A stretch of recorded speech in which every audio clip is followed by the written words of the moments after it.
Yo, yo, yo. What up, peoples? Happy Thursday. Happy Thursday. Hope everybody had a great day yesterday, man. We're back at it. We are back. We're back. We got video gaming news for today, September 28th, and then we're gonna do a little bit more Fallout New Vegas and God of Weapons, man. Yeah. So that'll probably be the jam until we hit October very soon. And then it's horror games. Then horror games all month long. Have our pants scared off of us. You know, mostly by chat tripping me out with a bunch of scare alerts and stuff. But it'll be fun, man. We're going to have a good time. I love Scaretober every single year. It's a blast. And I can't wait. I can't wait. But until that happens, man, we're going to keep doing what we do. And we're going to keep having fun doing what we've been doing, man. So I'm excited about Scaretober, but I'm never in a rush to move forward, man. We have a great time every single day. And I've been having a blast doing Fallout New Vegas and also doing God of Weapons. So we'll just keep playing around with those two games a little bit more. And before we get into the horror stuff, man. Yeah, hope everybody's doing well. Let's go ahead and dive in here, man, and let's see what we got going on in the world of video gaming news for today. Cool, let's go do this. All right. Oh, wow. Hyenas has been canceled. Interesting. And Jim Ryan is retiring and stepping down as CEO of PlayStation.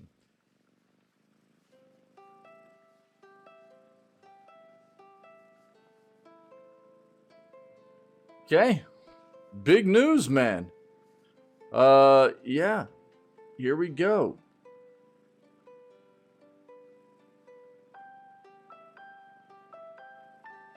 Yeah, dude, Stardew Valley 1.6 was originally just supposed to be like some good modding updates and everything, but apparently there's some content coming as well from Concerned Ape. That's good for people because, I mean, to be fair, Concerned Ape had basically stated that they weren't planning on doing much more content-wise for Stardew Valley. They've been very focused on Haunted Chocolatier, which is their next game. I don't know. You know, Stardew Valley is a beloved game, and if they're getting new content, anything at all is going to be welcomed news from the community and fan base that stands behind that game.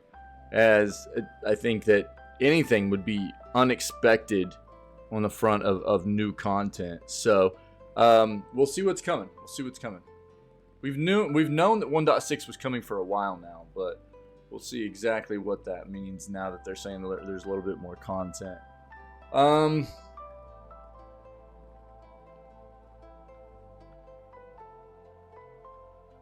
Counter-Strike 2 surprise releases out for free. It is currently there. Counter-Strike 2. PS Plus monthly games for October. It's going to be a big news day, isn't it? It's going to be a big news day. I knew it, dude. It happens like this every time. Honestly, I figured that the Microsoft acquisition of Activision Blizzard would go down yesterday since it was my day off. You know? Just figured that would be the play. See what else we can find here.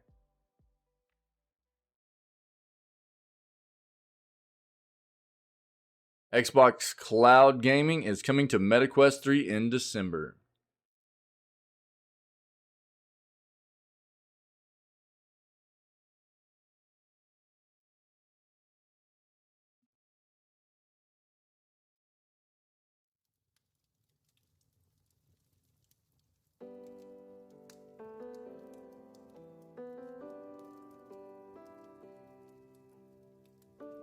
What's up, Davey? How you doing, buddy?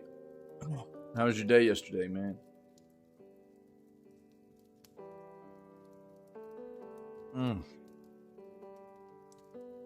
Need lots of that coffee this morning. Typical? Word, dude. Sorry. If that's bad, sorry. It was good, dude. Yeah, it was good. Got a lot done.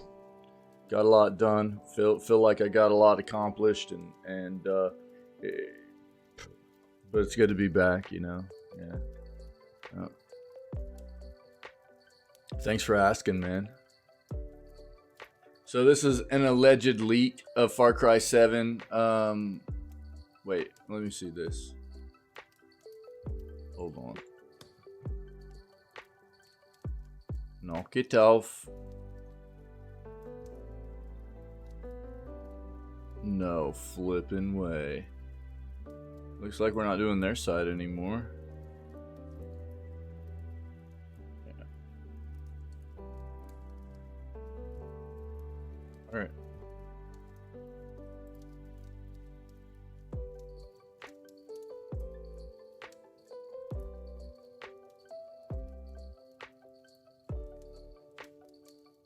I don't know. I mean, it's such a hard thing to... Good ad blockers are so good for so many reasons. And, like, then at the same time, you know... I don't know. If it actually does help support these outlets that we get our news from to talk about, then, you know, okay. I just don't want to get throttled with like pop-ups and stuff. You know, that's the thing that's really off-putting to me. So let me see here. Give me a second. Let me see this.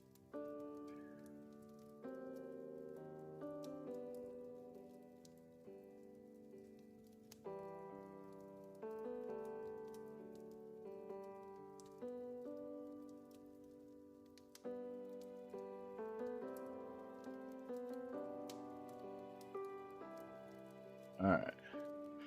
We'll take a look at it. Cool. What do I do on my day off? To be completely honest, I actually sleep in a little bit for one day. My one day a week off, I sleep in for a couple of hours. And then I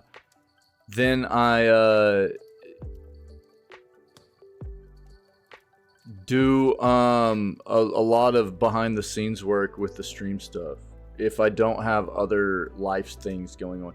Usually what I try to do is I'll try to schedule most of my like life kind of appointments. I mean, it could be anything. It could be flipping doctor's appointments, it could be appointments for, you know, vehicle stuff, it could be, I mean, anything, you know, life stuff, dude. I try to schedule that stuff for Wednesdays, that way it doesn't interfere with any of the rest of the stream week as much as possible. That way, you know, streams can just continue to pop off without any kind of interference. It doesn't always happen that way, but to the best of my ability, I do that stuff.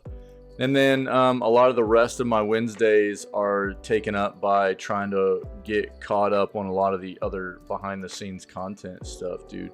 So like, let me see here. I'll tell you exactly. A lot of what yesterday was finishing up going through year 2's highlights and clips. And so I can get some new montages done. I've started working on the montages, but hey, shut your pie hole, buddy. Thanks, Pinky. What's up, dude? So I've actually like it's pretty time intensive actually to do that. So I literally have to go back through all of the content. We had a lot of highlights and clips from year 2. And so I go back. I've been going back through all of the funny highlights and clips on the Twitch channel that I've made that weren't like playthroughs and weren't the video gaming news segment, just like the little clips and stuff here and there. that could be good for montages, and watching them to see if they would be good to put in the montages. And then if they are, I download them, and then I rename them, and then I put them in particular places so that I know where to access them to start making videos out of them. And I'm finished now. As of yesterday, I got all of that done. So it's just turning them into videos now. But it's 129 highlights that I had to go back through, look at. And I looked at way more than that, actually. But there were 129 that I was like, yeah, this looks pretty good. We could probably use these. We might not use all of them, but they all have potential. And so I had to download every single one of them, and then, you know, get them all renamed, put them in the right file space, and, you know, stuff like that. So that's a lot of what yesterday was. But it can vary, dude. It can vary. So, playing No Man's Sky, sick, dude. And not working, yo, fantastic, dude. How are you feeling, bro?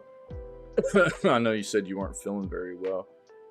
Yeah. So we're in year 3 right now. You know, we haven't been streaming for 3 years, but this past May we hit our 2-year anniversary, right? So I've been going as I've found time. I've been trying to go back and slowly work my way through all of that content we made over the past year, that year or two of the channel, and get all of that content sorted out so that I can make some new videos to start up the stream with. Or now it'll be, I'll have videos to start the stream with. I'll have montage videos to actually take breaks on and everything. So we won't be doing mountain anymore after that, probably, you know. Little headache, other stuff like coughing. Yeah. Okay, good. I hope you start feeling better, dude. So if that's the kind of what I've been focusing on here lately, trying to get all that stuff done.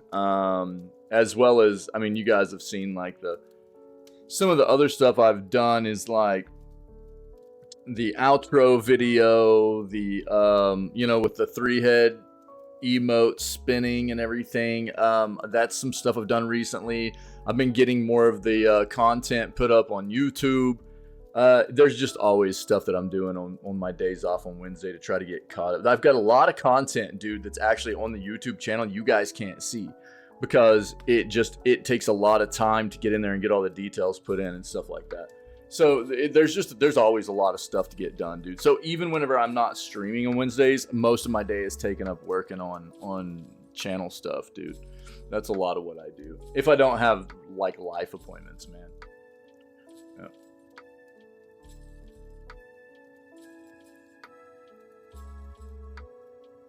Just trying to find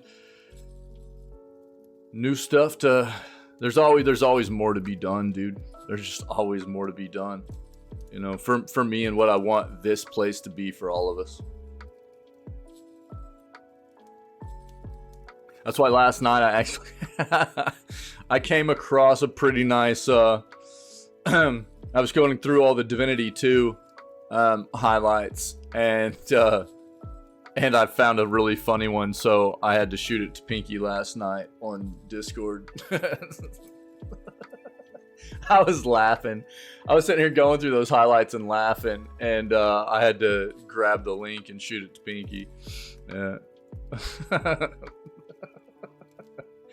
Yeah. We've got this up.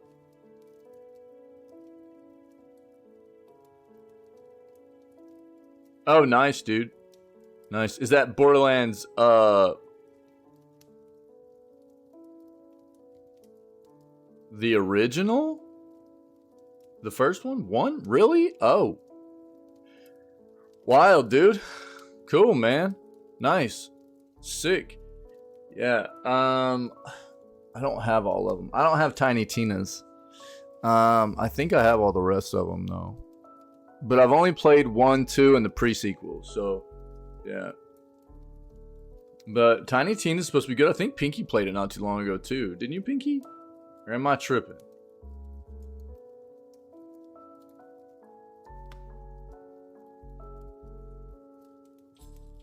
Yeah, we talked about this on Tuesday.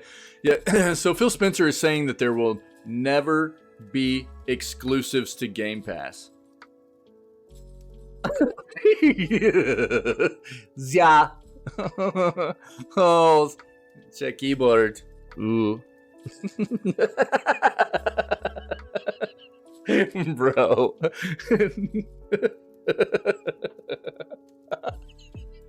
You're funny, dude. Oh my god. I need so much coffee this morning. Z and Y swapped. So cringe. That's funny, dude. Nice. Yeah, so, I mean, I think this is, one of those things.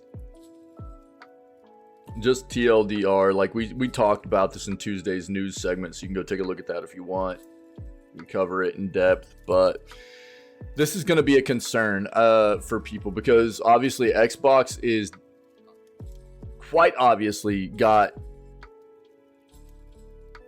the more advanced streaming service out there out of anybody right now, right? I mean, they've been in the streaming service game for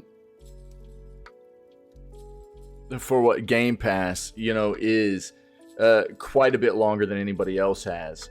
And there's going to be concern about the exclusivity of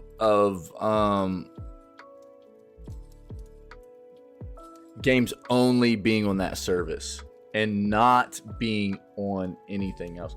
Obviously, I think what people are going to go, well, isn't that already the case? Kind of. And what you're talking about is like games that come out on Xbox that are proprietary first-party titles, yes, right? Because that's their play, yeah. That's kind of their gimmick to reach people and bring people into their subscription service, is that their proprietary games for their console and their platform become day one releases, which no other streaming or subscription service does. Excuse me, I keep saying streaming. It's going to be a streaming service, but subscription service. Let's clear that up for the moment. So to an extent, aren't there exclusive games to Game Pass? Yeah, but it's because these games that are exclusive to Game Pass are first party games on Xbox and PC. So, I mean, what this is more referring to are games that you would only be able to play on this subscription service. That's what they're getting at. And that's what Phil Spencer is saying will not happen. Which means that the only way you would be able to play them is by buying a subscription to Xbox Game Pass. So, on that front, at least right now, and we all know how this goes, right? It doesn't mean it couldn't change in the future. But right now, Xbox is saying that will not be the case.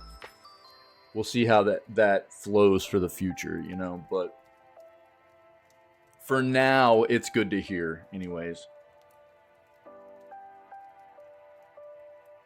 Epic asks Supreme Court to hear its case against who? Oh, Apple's App Store rules. Yeah, dude, we've covered this a lot in the past. There has been an ongoing battle, dude, for a long time between Epic and the Apple Game Store and the... It's basically Epic saying that Apple's anti-competitive and unfairly monopolizes the mobile app space with iOS and all this.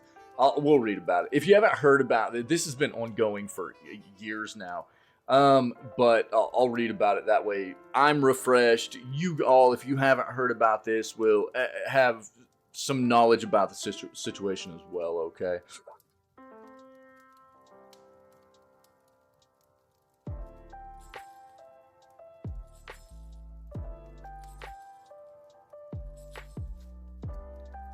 Yo. Okay, so since we had Epic up, let's just go ahead and do this. Today, this morning, you've got roughly 3 hours left to grab your free titles on Epic, okay? Out of Line and the Forest Quartet. These games are free. It's a no-brainer. Even if you're not a PC gamer right now, it's a free platform for you to start an account on. You just register for an account, you log in every week, you get your games. If you become a PC gamer in the future, you'll have a plethora of games. They give away 1 to 2 free games every single week. And then during the holiday times at the end of each year, they give away like 2 weeks of free games every single day. And they give away a lot of really good games too. So in my opinion, there's no reason why people should not be grabbing this free content, okay? But Out of Line, Forest Quartet are free for the next 3 hours. Then these are going to be replaced later on this morning by Model Builder and Solstice. So go grab your free games, okay, guys? Let me bring something else up here. I found out about a game. Has anybody heard of it? Dude, I had not heard about this at all. I don't even remember where I found this at. But over the day being off here. Anybody heard of this Dragon Air Silent Gods thing? What is it? You guys heard about this?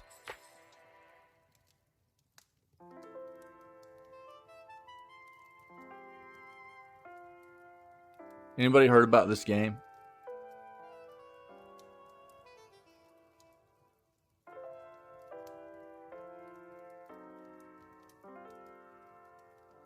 I'm wondering if this is like one of those more. It popped up somewhere on Steam for me, and I can't tell if this is something legit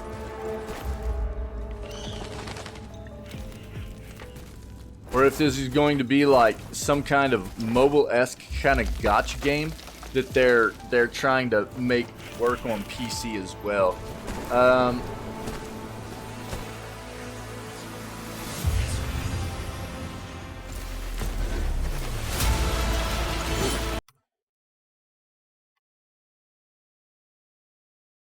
I might have to look into this. I just wanted to see if anybody had heard anything about this. It almost looks like it's one of those gotcha game kind of scenarios where it, like maybe a mobile game's trying to come to PC and stuff too. I don't know. One second.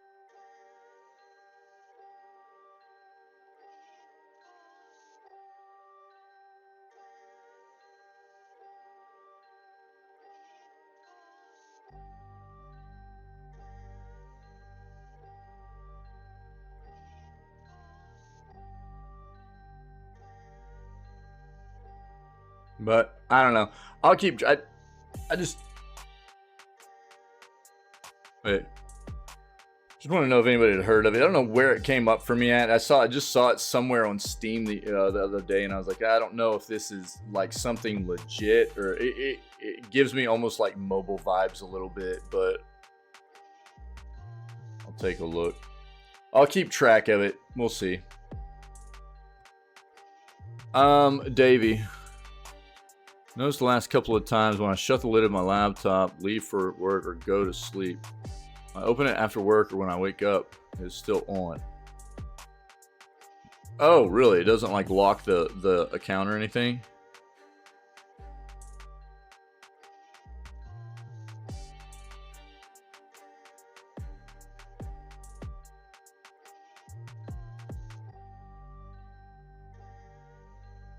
Well, yeah, I think that what Davey's getting across, Pinky, is it probably used to do that, and now all of a sudden it's not.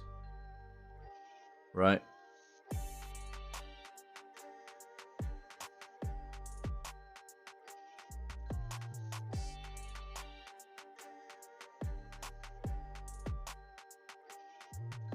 I don't think that's why I think Davey's bringing it up, is because it's not a usual thing. Yeah, nah, it came across that way to me, Davey. So you're fine, man. Yeah. Yeah. It wasn't explicitly stated, but it did kind of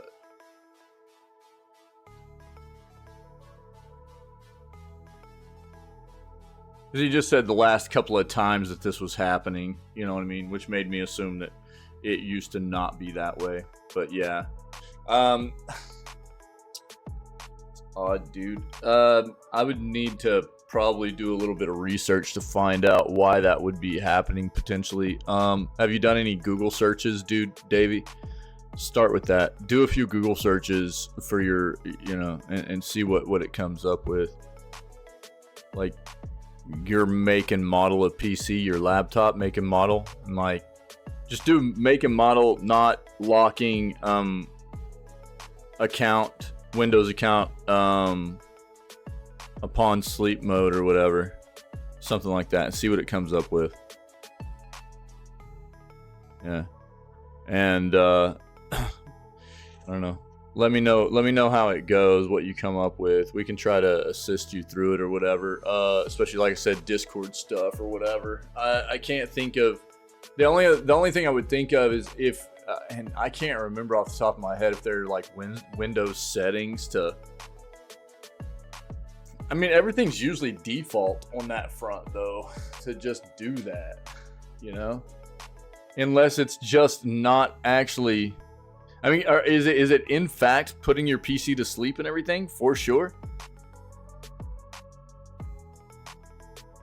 Because I'm guessing like even, you know, like if you just go in and hit the, you know, the start button and you put it to sleep yourself, like everything looks like it's asleep, and when you bring it back up, it's just right back in, no unlock screen or anything. Is that what you're getting across?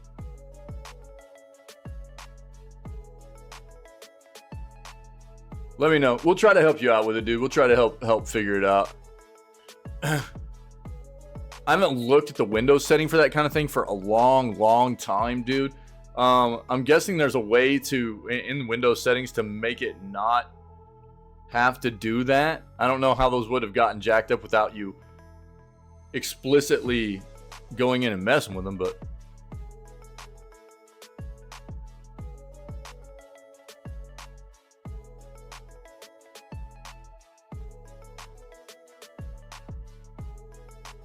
yeah, but I mean, what I'm saying is like, it's both occasions, right? Like, so if you close the lid to your laptop, you open it back up, your account just comes back up without having to log into it, right? It's not logged.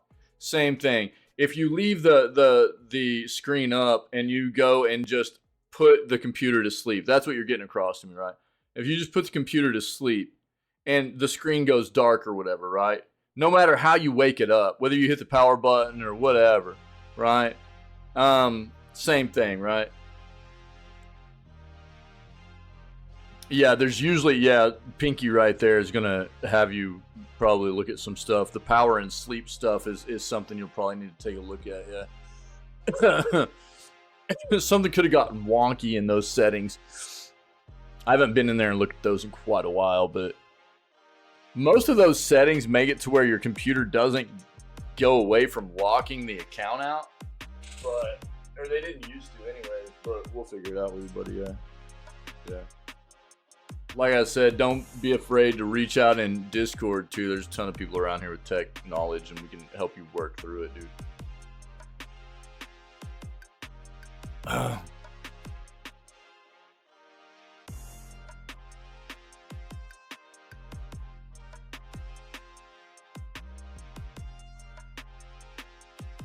Yeah. So, yeah, there's a lot of ways in which you can mess with the power modes and stuff like that to where, like, it'll never go to sleep, or yeah, it'll just go. There are all kinds of different modes and stuff for the power options and everything, you know. Oh, cool. Yo, thanks, Tinwin. Hope class is going well, buddy. Thanks, man. Nice. Thanks, dude. Good to see you, man. Happy Thursday. Happy Thursday.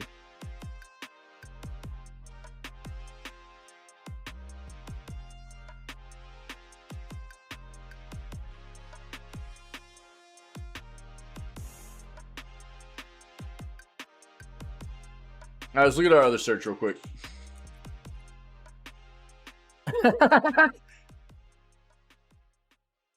Yeah, dude. Yeah. Probably next chapter? Tinwin? Hopefully next chapter? Hey, dude, are we ever going to get a Silk Song? Isn't that a Unity game, dude?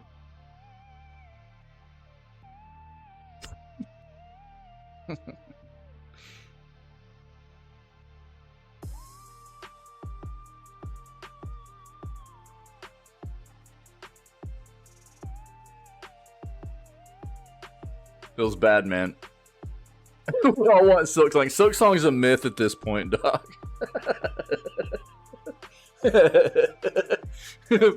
We're all just being baited by Team Cherry, dude.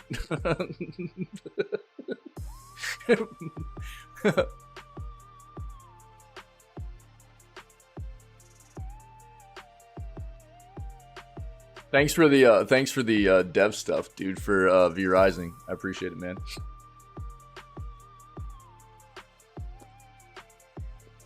Wait. Yeah, okay, we're good.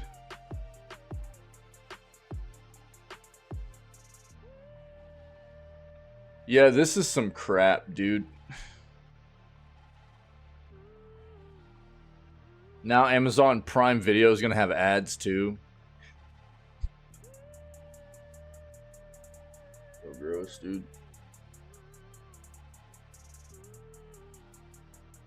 Ubisoft says video game streaming will take off very quickly. Yeah, it will. Yeah, I think you know what people have to understand about, like, I think what streaming is going to do for people is going to, as long as you have, it's going to remove the need for hardware, right? It's just a new cable, don't care about. Yeah, I think it depends on the service, though. I think what you have to understand is that it is going to change gaming, though, dude. And we've been moving this way for a while now. It's the same thing that, like, Netflix did to the other side of the entertainment industry. And for different people, it'll mean different things. It just depends on your stance on what you want and what you're trying to get done with gaming, you know. So for some people, it'll be very nice. For some of us, it's not going to be a big deal. Yeah, dude, I already have the Concerned Ape stuff up, dude. Thank you. Yep, I've got the Stardew Valley stuff up. Thanks, man. Yep. Eric Barone, by the way, a single developer, Concerned Ape is very, very amazing. So, yeah, appreciate that, buddy. Yeah, but we'll be covering that for sure. But I appreciate you making sure. So, I think the whole streaming side of things is like, we've been moving that way for a while, and we've gotten leaked documentation now from Xbox, which basically shows they're going like small form factor, you know? Yeah. Oh, dude, yeah, for sure. Yeah, no doubt. And I think that, you know, obviously there's a lot of, that's what I was saying when I pulled this article up. We've known 1.6 was coming for a long time, but at the initial, like, kind of push out of people finding out an update 1.6 was coming for Stardew, it was mostly people just being aware that it was going to be mod content, you know, good, nice additional utilities for you know, mods for the game and stuff like that. And but apparently now there's even more content coming to the game, which for anybody that's a Stardew Valley fan that's solid news, dude, because, you know, most people weren't expecting that. Eric Barone had kind of stated that he was basically, for the most part, done with this game, as he was moving on to Haunted Chocolatier, you know. And so I think anybody that he is a fan of, and there are many, many of them, by the way, fan of Stardew Valley, that's just gonna be good news, you know. More content, nobody's gonna be upset about that, dude. But the streaming thing is gonna be a different, you know, just like, I mean, we've seen how, like, what Netflix did to the other side of the entertainment industry, right? I don't know that necessarily the streaming side of gaming is going to have such a profound effect on the gaming industry that like Netflix did on movies and TV. Obviously, Xbox is already kind of changing the game quite a bit with streaming service, and they're getting into this, their subscription service, and then they're getting the streaming side of things, and a lot of other businesses are getting the streaming side of things. What it does though is obviously hardware cost is a huge obstacle for a lot of people, right? It just is. I don't care if you're talking about console or you're talking about PC, which for most people is an even greater obstacle to hurdle over. And if you want to get into gaming, because most people see it as, if you want to get into PC, it's a higher price point entry wise. Now I'll say this, you do get offset on the PC side by a lot of free software, not having to pay to play online, and not having to deal with the issues of no backwards compatibility and stuff. PC pays for itself. I truly believe that. As well as the options for, future upgrades of your PC if it's built right and things like that, so I think that PC does really pay for itself twofold if you get into the PC realm of gaming, Yeah. I mean, for me, it just depends, dude. For me, it depends. I mean, I love Tango. You know what I mean? Yeah, I agree with that notion, Timwin. I think Capcom still does a pretty solid job too, but I'll say this. We read an article on Tuesday, man. We read an article on Tuesday where Capcom CEO's talking about raising their prices of their AAA games again, and I'm like, bro, there's no need. Like, especially after they came out with a game like Exo Primal, get wrecked, dude. That game was such a cash grab. It's so gross. They wanted a AAA price point for that game. It was on Game Pass, but it was, if you weren't playing it on Game Pass, it was AAA price point, and it was just battle pass, character buys, skins, and it was so disgusting, dude. And the gameplay was just very, very repetitive. That kind of crap is so gross, dude. But there are a few good AAA studio, Larian, you know what I mean? Yeah, exactly. That's my thing too, is like, yeah, you want, that's the thing that's always, give me a true breakdown, and that's what I do. I mean, you can go back to Tuesday. I don't have it cut out yet, but I will. I don't have it cut out yet. I was too busy yesterday working on other stuff, but I'll have that article cut out and put on YouTube here pretty quick.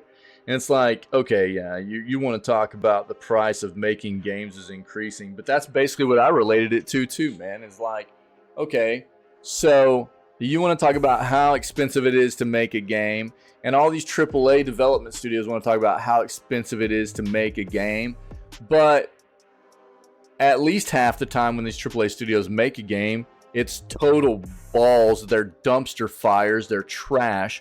And they're putting at least half of their budget for the project into, like marketing and promotion of the game.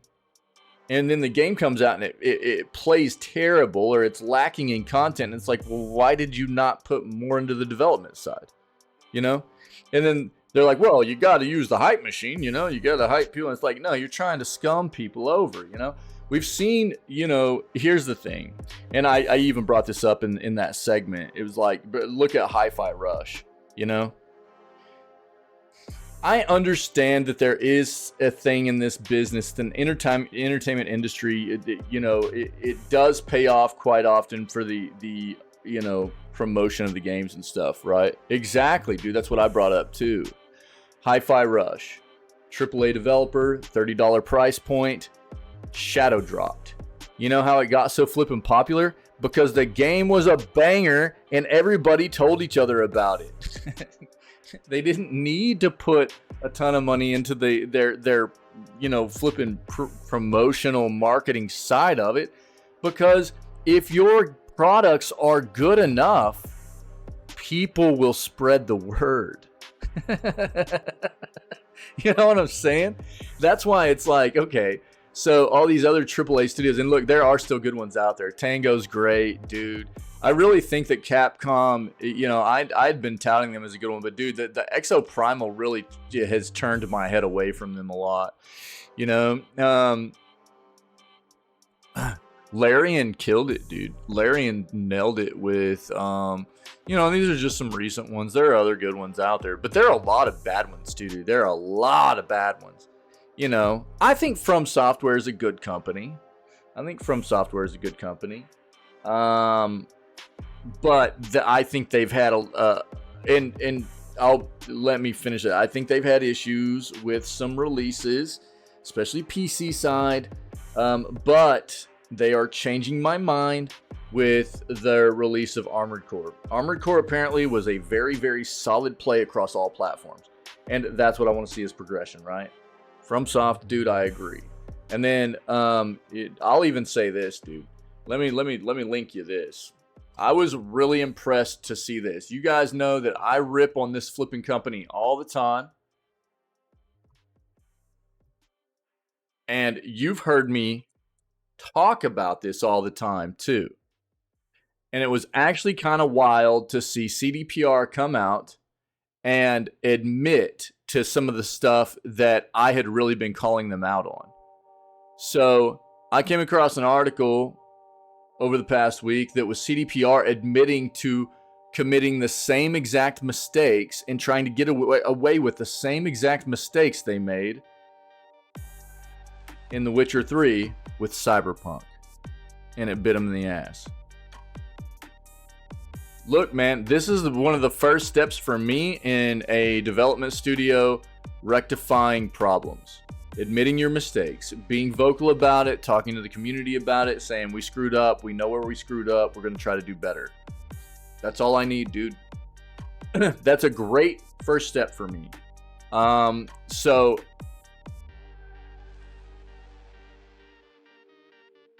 yeah, I know, dude. I've been keeping up with it. Yeah, absolutely. I mean, you know, but the thing for me and the thing that I'm always going to try and I know there, look, man, I've said this for a long time. CDPR is a company, a development studio that most studios can't stand up to as far as content's concerned. But they lack severely on the performance side of what they push out. At least on the initial rollout and everything. We've even seen some issues with them trying to like do the enhanced version of The Witcher 3 for like modern platforms. Had a lot of issues and stuff too. They need to clean up their performance, man, and it's gross to me. And you know, the whole people standing up and going, well, at least they stuck by it, and you know, like giving them a pat on. Fine, you know, I feel like it's the wrong mindset. It's like they made the game feel the way it should have felt whenever it released in the first place. I'm not going to give them pats on the back. I'm not going to give them kudos for that. But I will say that Phantom Liberty is supposed to be a banger right now, and I'm glad. For all the Cyberpunk fans out there, I'm glad that it came out and it's very good. I'm not surprised. CDPR has always been very good with their expansions. You know, Heart of Stone, Blood and Wine, now Phantom Liberty, you know. Consider me not surprised. But the performance side of their releases is not fantastic. It's actually very subpar. And if it weren't for their content being so good, I don't think they would have survived this long. And I'm just glad to see them admitting their mistakes, you know? Yep, that's exactly what it'll take. It's exactly what it'll take. They still haven't shown me they can do that, dude. So that's what it'll take. Yeah, I mean, I've said that before, but this is a great first step for them, as far as I'm concerned. To look introspectively to their organization and go, we've screwed up. Admit that, be public about that, and say, you know, that's, I mean, I don't care if you're a business or if you're an individual person, being able to admit mistakes is the first step in not making those mistakes again and evolving, you know what I mean, becoming better. And so for me, that's a huge yeah, Timon, yeah. So that's a huge thing for their company, and I'm hopeful that means they'll be doing better on the performance front in the future. But yeah, I mean, as far as buying into anything from them on release anymore, there's just absolutely no way with what they, Witcher 3 through Cyberpunk and stuff. No, but I'm hopeful. Now back to the whole like streaming thing, streaming services for games and everything. The thing that is appealing is, I think, the just subscription and buying. And I mean, Nvidia's already doing it, right? Nvidia's already got like their subscription service, where a lot of what you'll do is actually based off of just utilizing their own hardware and everything.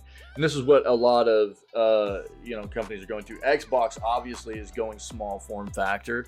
Yeah, so that's their aim by like towards the end of this decade, is small form factor, around $100 for a device to basically just hook you up to their services and their platform, and you utilize hardware to stream games to you and stuff. And some people, that's going to be very nice. Some people, that's going to be very appealing, and to some of us it's not. I won't really care to be utilizing that, not right now anyways. Obviously, for what I do every day and everything, I'm always going to need some solid, or at least for the way things go right now, I'm going to need some solid hardware to keep, doing my thing with streaming and everything. And so, and I've always been into building computers and everything anyway, so I'll probably continue to just run games off of my own hardware and stuff like that. But for some people that have good enough internet connections and don't want to invest in the hardware and stuff, it's going to be something that appeals to people, So we'll just have to see how it plays. It's a different thing, though, for the gaming industry than it ever was for the, it's not as black and white, I don't think. Basically, all it was for the other side of the entertainment industry, when Netflix came about, it was like, oh, so basically all you've got to really do is have an internet connection and decide whether you're ready to cut the cord for cable or not, right? And most people were. Cable was disgustingly overpriced. It was forever. And most people were like, yeah, sounds good. I'll just quit paying for cable, pay a much smaller monthly bill, and, have a plethora of things to watch. I don't have channels anymore necessarily, and nowadays we do. But when Netflix first came around, it wasn't like that, right? Nowadays there's like, live TV and stuff like that you can get subscriptions for at much smaller prices than cable ever was, again. But, it was obviously there's quite a bit of a different dynamic to what went on there on that side of the entertainment industry for streaming than necessarily what gaming just has to offer. It's going to be different for each individual person to address,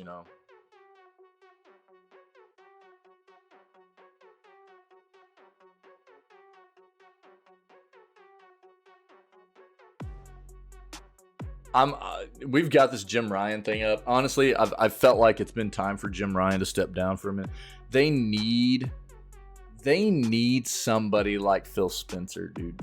I'll be bluntly honest with you. I think that Sony has needed somebody else to be the face of their like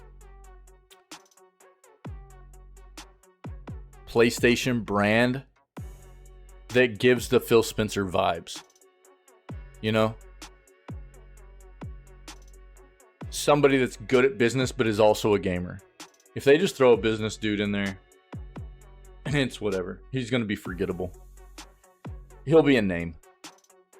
Which is honestly what I feel about Jim Ryan. He was just a name.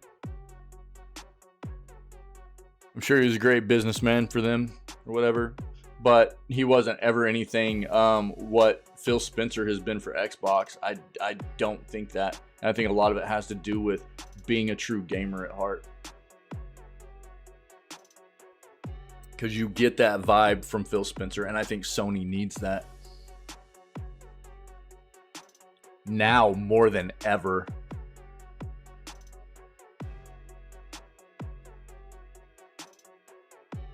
Yeah, so SAG-AFTRA has voted to authorize a strike for video games on video games, which is basically meaning that it's not necessarily happening yet, but it's authorized, meaning that basically all the way across, dude, the entertainment scene, from like voice actors to actual actors to I mean, I think, dude, musicians, and what is there's just all of it, man. Being I think writers and stuff too, being able to go ahead and strike out, because we touched on this on Tuesday. There was a new deal put in place in like the mid to late 2010s for the video gaming industry with SAG-AFTRA, and by the way, who is led by Fran Drescher. Sick. And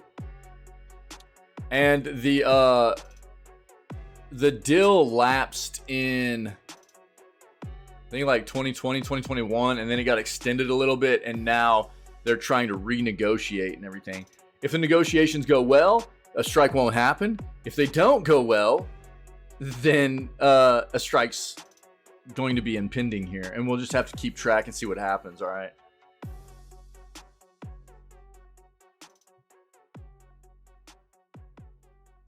F099 is adding 5 new tracks on Friday. Sick.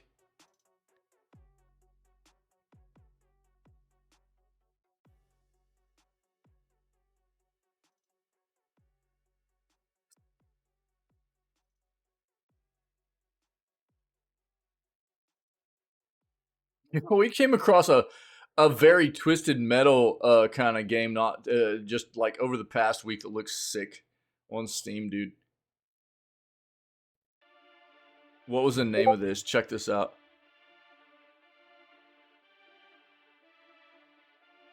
True. What are you doing? What's up? What are you doing? Chaos on Wheels. Check this out. Have you guys seen this crap? Dude, I'm actually pretty stoked about this. I love Twisted Metal. Look at this game. That's loud.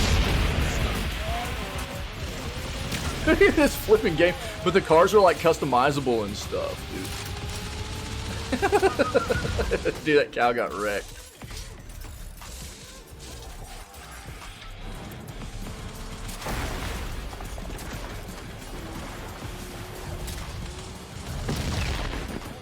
Yeah, everybody gets got with that, dude. Shout out to Pinky for the Discord recommendation, the Discord notification recommendation. Oh, I'm good. I'm good. A little bit tired. I didn't sleep real well last night, but yeah, we'll just drink lots of coffee. It's fun. I mean, how Twisted Metal is this game, dude?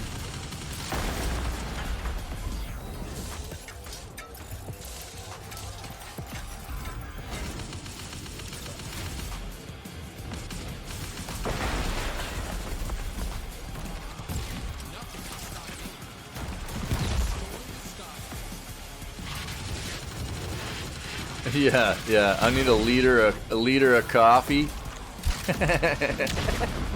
Farva, give me a liter of coffee.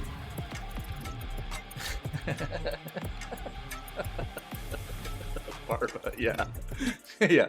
Which is funny because Pinky has a liter mug, He was just talking about it here recently. Yeah. Yeah, this game looks wild, dude. It's called Chaos on Wheels. It's obviously just like New Age Twisted Metal is what it comes out off as, dude, which is dope. It's all full. Not sharing my mug. That's rude. I mean, okay. Alright, dude. Fine, I'll go get some of my own here in a second. Jesus. Stingy boy.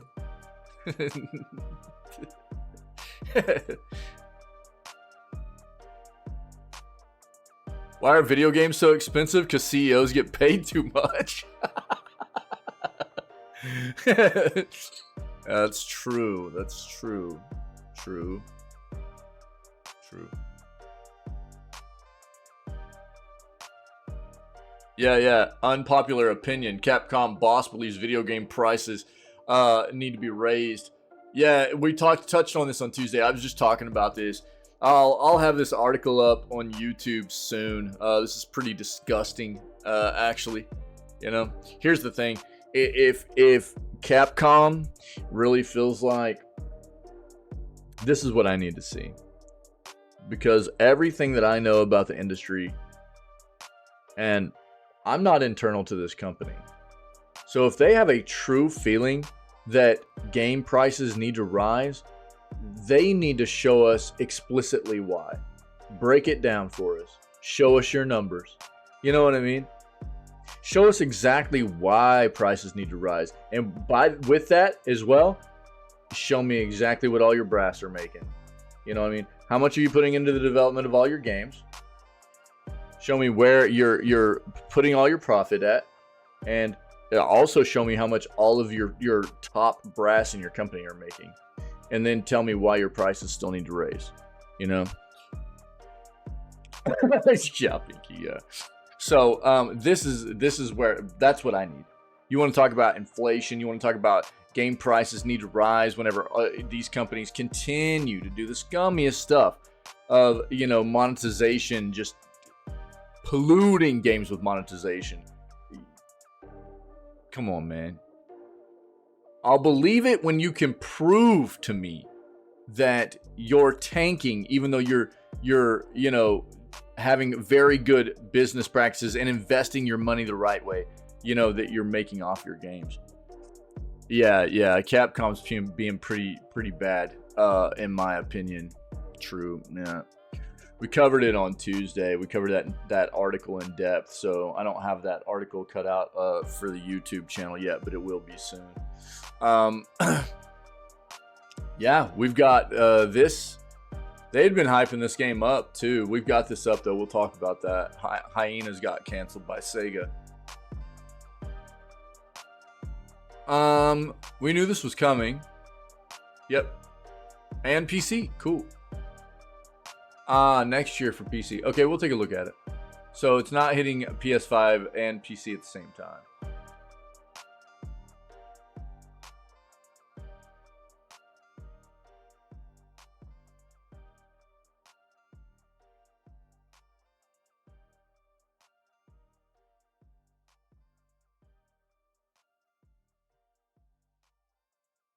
How are you, True? What are you up to today?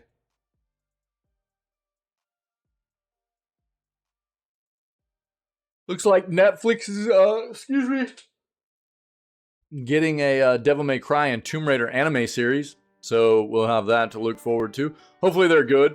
I'm ready for some more Castlevania, dude. We've already got that up. We'll talk about that.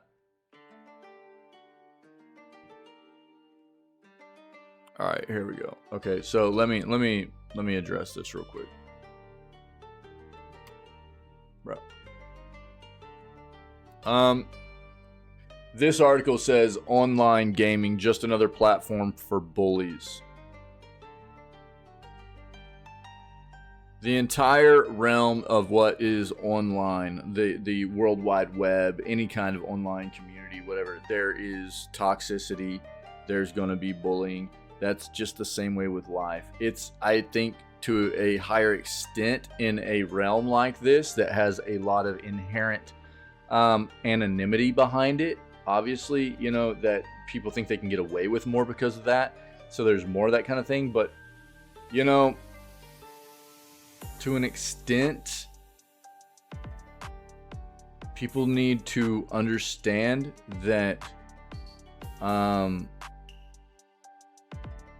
which obviously is why our community is built the way it is, to try and give people something opposed to that notion, someplace safe and welcoming to come hang out and have fun, you know. But here's the thing that's kind of, you know, I would try and strive people to understand. you shouldn't let anonymous people online affect your mental well-being. Why does some anonymous person in the world matter? What they say to you matter? If they're being a toxic asshole, why do you care what they're saying? You know what I mean? Oh, for real, Pinky? Yeah. Yeah, dude, kids are so toxic. Yeah. So, I mean, the thing is, like, the world is full of just negative, toxic individuals, and our online world is polluted with even more of it because of what I was talking about before with the anonymity and everything. But it's, you've got to understand, and you've got to learn how to have a little bit of some thick skin, Otherwise, the world is going to trounce you in some form or fashion. You've got to learn how to let stuff just kind of fly off of you, man, and just chuckle it off. Letting people's words hurt your feelings and affect your mental well-being and everything, you're letting them win when that happens. And that's exactly what they're trying to do to you. And it's also not a good thing to sink to their level and do the same thing, because then you're just adding to the problem, right? Kill them, I mean, don't get me wrong, and especially in online communities and especially in gaming and stuff, I don't think there's anything wrong with, like, some competitive banter and stuff, as long as it doesn't cross the lines of toxicity and stuff where people, but a lot of people can't handle it. A lot of people can't keep it in that realm. A lot of people, if anything gets said at all, they lose their minds and they cross these lines of discriminatory talk or trying to prompt people into self-harm or whatever. But people have to understand that you can't let people affect your mental health state and well-being. And you just gotta let it. There's just random idiots online, to an extent. You've got to learn how to just let it go. And I don't know. They want us to, I feel like this is another thing where it's like, online gaming, it's just, just another place for bullies. The world's full of bullies. The world's full of toxic, negative people. And you've got to understand how to deal with it in a healthy way. You've got to understand. You've got to learn how to, obviously, I prompt people all the time in the gaming industry.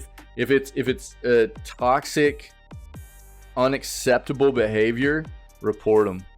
Get rid of them. It's not good for people to have that kind of attitude around. It's not good for communities to have that kind of stuff around, and report them and try to get rid of them. You know what I mean? But to an extent, and it's not always easy, but you've got to understand how to let that kind of noise just blow past you, man. You can't take it to heart. I don't know, why should you anyways? Just random people talking a bunch of trash to you. You can't let it get to you, man. Then you're just letting them win, dude. I don't know. But yes, are there bullies in online gaming? Yeah. Are there bullies in real life? Yeah. Are there bullies at your kids' public schools? Absolutely. Are there bullies at the library that are going to pick on you for not picking the book they think that you should be reading? Yeah, probably. There are bullies everywhere. Do you know what I'm saying? So, yeah, gaming gets called out for stuff all the time. It's so stupid. It's like, gaming's the place you shouldn't be because it's too negative. Dude, the world's negative. You got to make it what you need it to be and what you want it to be. And, I'm always fighting for us to have a better place to live and immerse ourselves in the gaming world and universe, and for this community and platform and everything, but people have to understand how to deal with it on their own as well. That's just that's the world. That's life, dude. EA delists old FIFA titles. Interesting.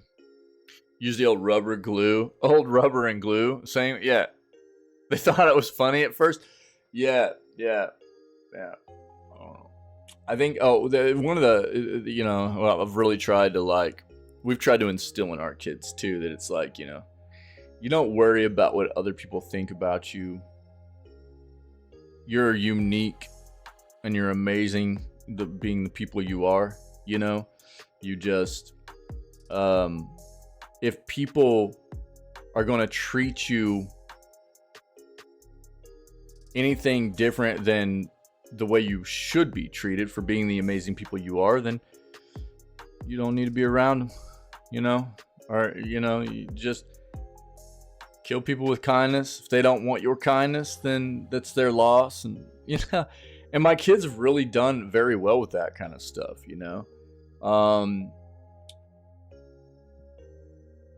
I mean, it's one of those lessons. I was not a great kid, dude. I struggled to survive, and I had a lot of self-image issues and stuff like that.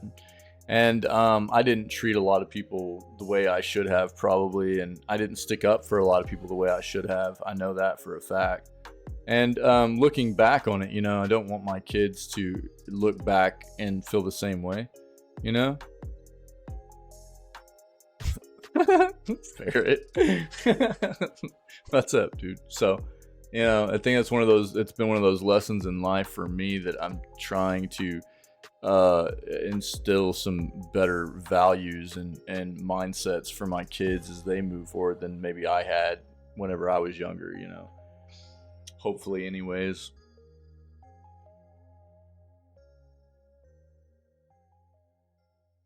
Epic is raising their Fortnite V-Bucks prices in October.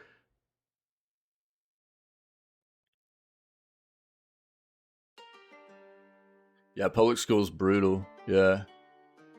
No therapy session. I need to get some kind of doctor's outfit. So when we start having these talks, I put a stethoscope. Yeah, I need to get a stethoscope or something. But that wouldn't really work. What do I need? What do I need for a therapist? What is it there? It's my notebook and a pencil while I talk or something. You know what I mean? Notepad and glasses. Yeah, there we go, dude. That would work. Yeah. Glasses and notebook. We'll just do all of it. That's funny, dude. That's funny. Camera filter somewhere? Yeah, we might need to. I'll see if I can find one, dude. Let's see if I can find. Yo, let me show you guys something. I'm not gonna tell you. I'm just gonna give you a brief look. Brief little look here. Picked this up yesterday. How you like my tie? That's all you get.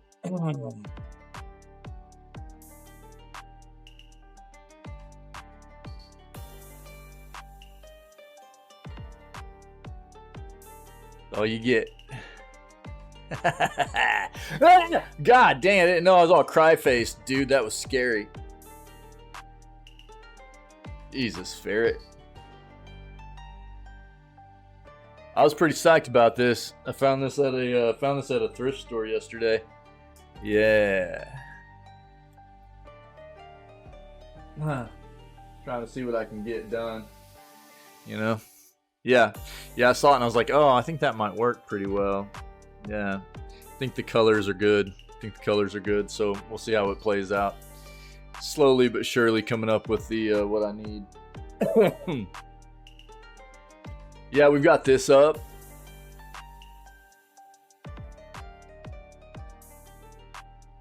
Yo, I am too. I hope it turns out good. I actually watched the movie yesterday for the first time in a while. I watched it while I was doing some stuff. Gets me all psyched up. Alan Wake 2 was built for 30 frames, but will have a solid what? Performance mode, Remedy says. Oh.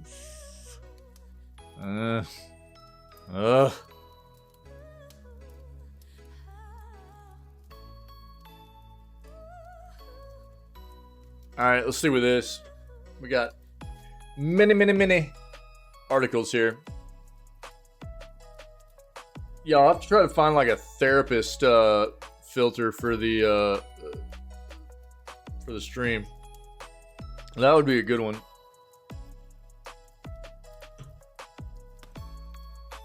Let's kill this music. Oh God. Oh, we were getting into some holiday vibes there. Ferret's favorite, dude. Getting into those holiday vibes. Here we go, man. I mean, who doesn't love EA? Who doesn't love EA? You know? All right, fair. Yeah, they're basically the best. Not disgusting at all.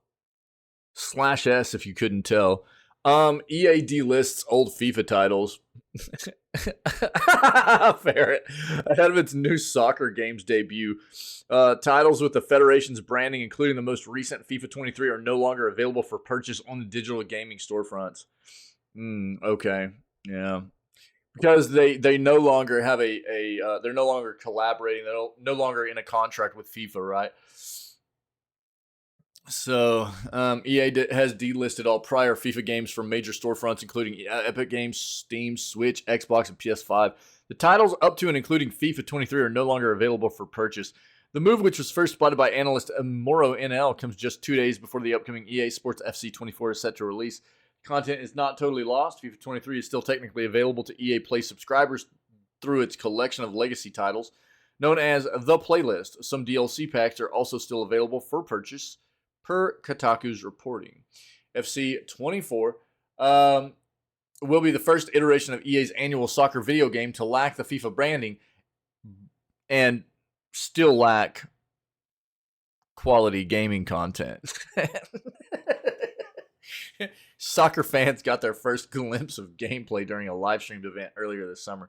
The game debuted in early access on September 22nd and is scheduled for a wider launch on September 29th.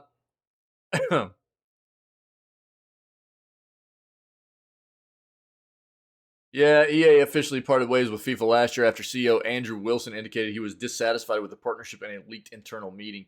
Basically, what we get from FIFA in a non-World Cup year is the 4 letters on the front of the box. Hey, funny, that's the same thing your gamers get. Just 4 letters on the front of a box, same game from the year before. Wilson said at the time the Federation had asked EA to pay $1 billion for exclusive rights to its brand, according to rumors. Since the split, EA has inked a number of additional partnerships, including a multi-year deal with Spain's La Liga, deals with the National Women's Soccer League, and Italian club Juventus have also been announced. FIFA, for its part, appears to have no intention of leaving the video gaming space. It launched a mobile game called AI League in April of this year in partnership with studio Altered State Machine. The title is purported to be part of an upcoming portfolio of new future-focused Web 3.0 games tied to the Federation. Yeah, dude, FIFA is a terrible organization as well, though. FIFA's so gross, and so is EA. So, I mean, I don't know. What do you do here? They're just both disgusting. Epic is raising Fortnite V-Bucks prices in October. Virtual currency will be more expensive in a number of countries, including the US. Epic has announced plans to increase the price of Fortnite V-Bucks and some real money content packs. Company said updated pricing will be introduced in October, on October 27th in the Czech Republic, Denmark, Eurozone countries, Hungary, Japan, Norway, Poland, Romania, Sweden, Turkey, and the US, as well as countries that use the US denomination in their Fortnite storefronts. These adjustments are based on economic factors such as inflation and currency fluctuations and follow similar pricing alignments recently completed in the United Kingdom, Canada, and Mexico, Epic said.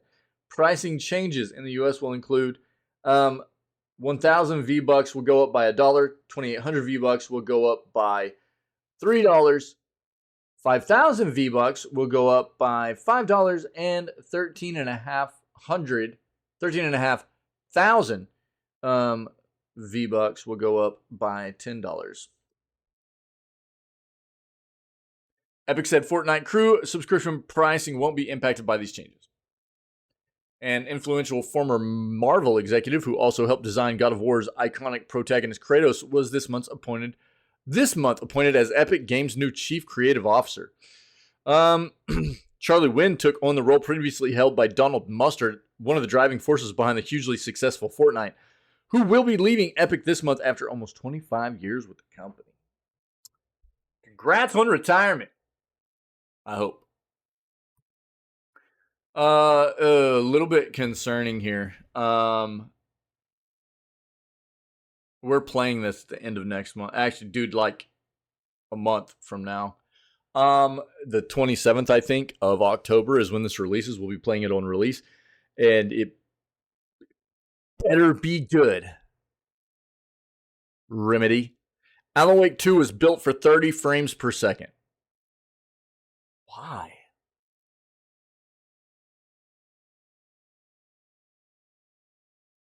But we'll have a solid performance mode, Remedy says. Why are current gen games being made for 30 frames? Oh my god, what is going on, dude?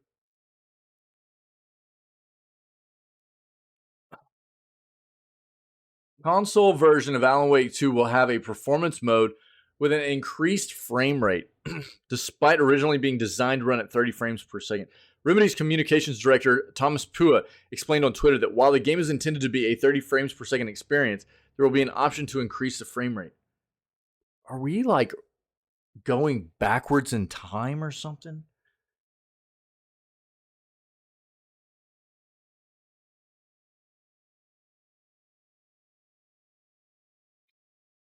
Quote, I'm glad to say that Alan Wake 2 will have a performance mode on PS5 and Xbox Series X, Pua said. The game has been built from the beginning as a 30 frames per second experience, focusing on visuals and ambience. Somehow we've managed to include a solid performance mode. We'll talk details later. Follower asked if this meant performance mode would be locked at 60 frames with the graphical detail reduced to compensate, or would simply have an unlocked frame rate that aims for 60 frames in the best case scenario. Still tweaking that, Pua replied. Previously scheduled for launch on October 17th, it is now to be released on the 27th for PS5, Xbox Series X and S, and PC via the Epic Games Store. Remedy decided to hold the game back for 10 days so it wouldn't clash with other big October releases such as Mario Brothers Wonder and Spider-Man 2. Yeah.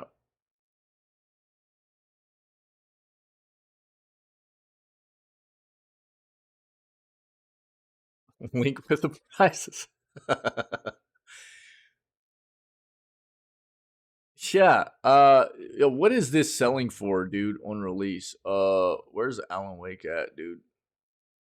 Oh, bro, but dude, Payday 3 is just absolutely a disaster. I'm so glad I didn't buy that game. What is this going for? 40? 50.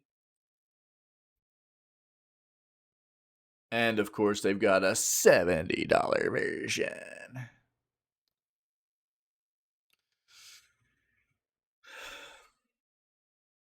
They still don't have the recommended system requirements, dude. Oh, link with the prices for the Fortnite stuff? Yeah, I'll get it. Yeah, I got you, dude. No worries. Sorry, I didn't see it until right now, but yeah, I'll get it for you, dude. But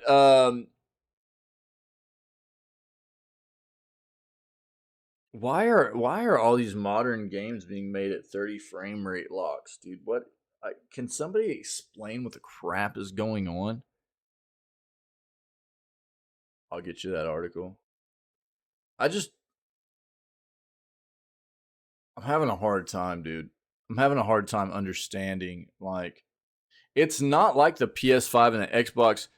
Frames don't grow on trees. It's not like the PS5 and the Xbox Series X are like super underpowered platforms, dude. You know? I mean, obviously they're not like a modern big rig PC or anything, but they're not like underpowered platforms. I don't understand the 30 frames per second frame rate stuff, dude. in 2023. Where I mean, whether it's this or Gotham Knights, what was the flipping other one that came out? Man, I can't think. It's like, here's my big thing. At least they're talking about having a solid performance mode. It better be solid. This is the big thing.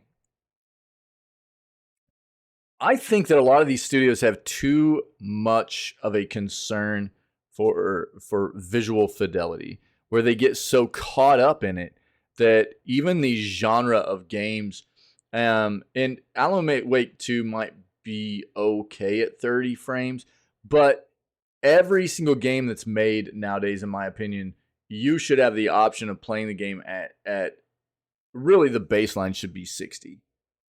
Because let's be honest, if you're playing a game at 60 frames and you tank some frames here and there, it's much less noticeable. If you're playing at 30 frames baseline and you tank frames occasionally, it is stupid noticeable. And it's really maulding too. It gets so incredibly choppy, you know, and it sucks to play like that. So I feel like a lot of these studios have gotten so caught up in like the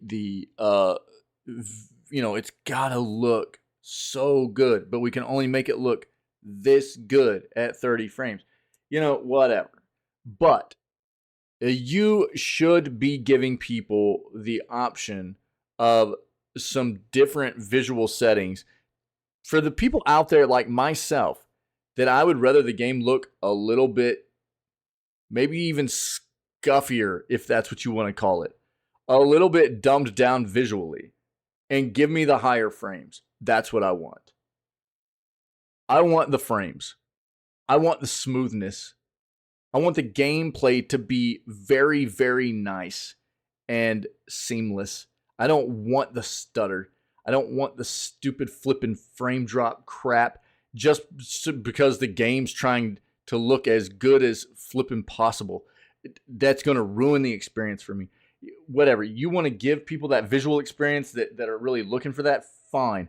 But make sure that you're giving people those modes and those visual settings that they can turn it over to so that you get the higher frames as well. I feel like quite often they just leave those people out of the picture. It's like, oh, well, we're really just making this game for everybody that wants to look at something and not people that want to play a game for the performance of it and experience a nice performing game with higher frames, you know? Right. Yeah, Pinky, yeah. It's really maulding to me, dude. I don't know. Yeah, let me grab that article for you, dude. Here you go, brother. This should have this should have the prices in it, bro. There you go. But we'll see. PC shouldn't be an issue, probably. Hopefully, anyways. Hopefully, they're optimizing this for PC pretty well, and it won't be an issue. We'll see. We're gonna be playing it in a month. F-Zero 99 is adding 5 new tracks on Friday. A second batch of courses will follow in October. Nintendo's going to release a new batch of tracks for F-Zero 99 on September 29th. Along with Queen League being added to the Grand Prix mode. Sorry, guys. Yawns are stupid this morning, man. You'll get 5 additional tracks, including Red Canyon 1, the company confirmed. According to data miner Oatmeal Dome. That's a nice name, dude. The other 4 tracks set to be added to the game are Mute City 2, Port Town 1, Whiteland 2, and Deathwind 2. The massively multiplayer racing game was a surprise release on Switch last month. At launch, it only had 7 tracks from the original F-Zero, but Nintendo previously confirmed it was planning to add to these. Following tomorrow's content update, a second batch of tracks will arrive in mid-October and will mainly consist of King League courses. Oatmeal Dome also recently discovered new modes that aren't yet in the game. First of these is arcade mode, which will reportedly add a timer and place time gates on each track. This mode may involve continually passing through gates to refill the timer, with the last player alive winning. They also uncovered the presence of a mode called Survival, but pointed out that there isn't much data to accompany it, other than a model of a flat square with a circle in it. Interesting.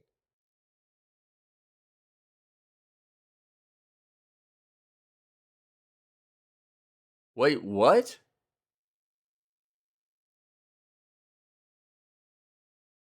They're 50% cheaper there than they are in the US, dude? For real? Gnarly.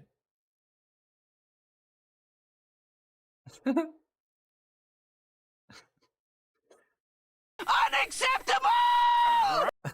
Basically anywhere. Wild, dude. Well, good for you guys. Good for all the Fortnite players, I guess. Over in the Czech, dude. Nice. Horizon Forbidden West Complete Edition has been announced for PS5 and PC. Title's coming to console next week and will make its PC debut in 2024. We heard this was coming. I figured that it would probably release at the same time, but it looks like not. So Sony's announced Horizon Forbidden West Complete Edition for PS5 and PC. On October 6th, it'll hit PS5. And early next year, it'll be on PC. It's going to include the base game, Burning Shores expansion, and digital bonuses, soundtrack, art book, comic book, and in-game items. It's going to cost $60 US, 70 euros, or close to 8,000 yen. Here's the complete edition announcement.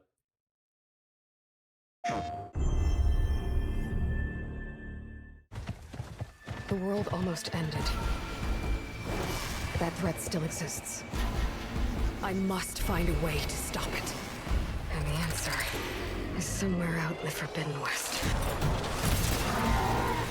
Now we'll have a bunch of people throwing a fit again about the fact that Aloy can engage in a same-sex relationship in Burning Shores again. Maybe saving the world is too big a task for any one person.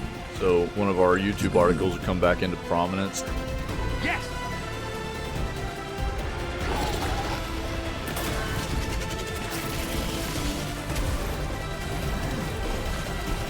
I need to play these games. Enough. It's time to finish this. I bet they look amazing on PC, dude.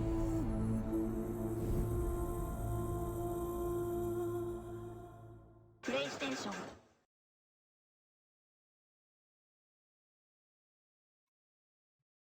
Guerrilla Games said the PC version is being developed in partnership with fellow Sony studio Nixxes Software. It will be available on Steam and Epic Game Store. The complete edition was leaked earlier this month, by Singapore's Game Classification Board. That happens quite often. And a reliable data miner subsequently claimed the title would be coming to PC. It was released for PS4 and PS5 in February of last year and had sold 8.4 million copies by the middle of April of this year, according to Guerrilla. It's pretty solid. Yeah.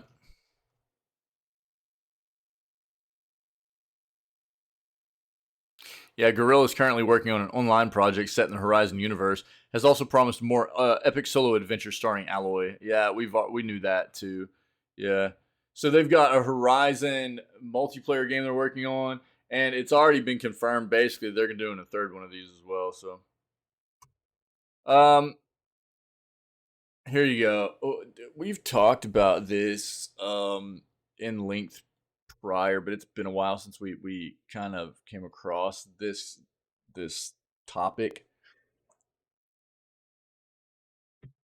So, for those that don't know, Epic has been in a legal battle with Apple for quite some time, and even though we've talked about it before, it's been a while, and I'm just gonna read back over currently what's current in this situation. That way, I have a refresher, and everybody else will have some kind of like knowledge about the situation as well. Okay. Epic wants to go another round versus Apple's rules governing iPhone apps and payment, this time in front of the Supreme Court. After years of back and forth battling between Fortnite publisher Epic Games and Apple, the gaming company filed a writ of certiorari. Bro, what is that? Certiorari? Asking the U.S. Supreme Court to review a lower... I've never seen that word before or heard it, I don't think. I'm sure I butchered it, but... U.S. Supreme Court to review a lower court ruling in their antitrust case. Epic has argued that Apple unfairly monopolizes the mobile app space with iOS and its in-app purchasing system thereby making billions on commissions. Epic is asking the Supreme Court to review its case by way of clarifying points of antitrust law that the Ninth Circuit Court of Appeals relied on in making its ruling in April. The company's beef dates back to the end of the original antitrust trial in 2021 when Judge Yvonne Gonzalez Rogers decided on a compromise ruling that neither side fully appreciated. It required Apple to remove policies banning developers from telling users about other payment options. It also found Epic had breached its contract with Apple, so it would have to pay the company its regular share of fees, and that Apple is allowed to ban Epic from its App Store. Predictably, both sides appealed the decision. The appeals court ruling in April affirming the decision was seen as largely a victory for Apple. In August, the Supreme Court declined to end a stay, preventing even Epic's limited victory from taking effect. Now, Epic will have to wait to find out if it can go another round with Apple. Read the case below. So it's got they've got 488 pages that you can read here if you want. I'm not reading that to you guys, sorry. I'd rather go back and play Pillars of Eternity 1 if I'm going to read that much, dude. But that's basically the gist of it. But there you go. You can read it. Or put it into like you can probably copy the whole thing and just put it into like text to speech for Google, man, and have Google read it to you, you know. Or I could do that if you guys just want to sit here and like go to sleep for a little bit. All right. Exclusive Far Cry 7 story details outlined. Sons of Truth. It's Two-Face. Insider. God dang it, dude. Gaming has learned new details on Ubisoft's next mainline Far Cry entry following their exclusive report in January.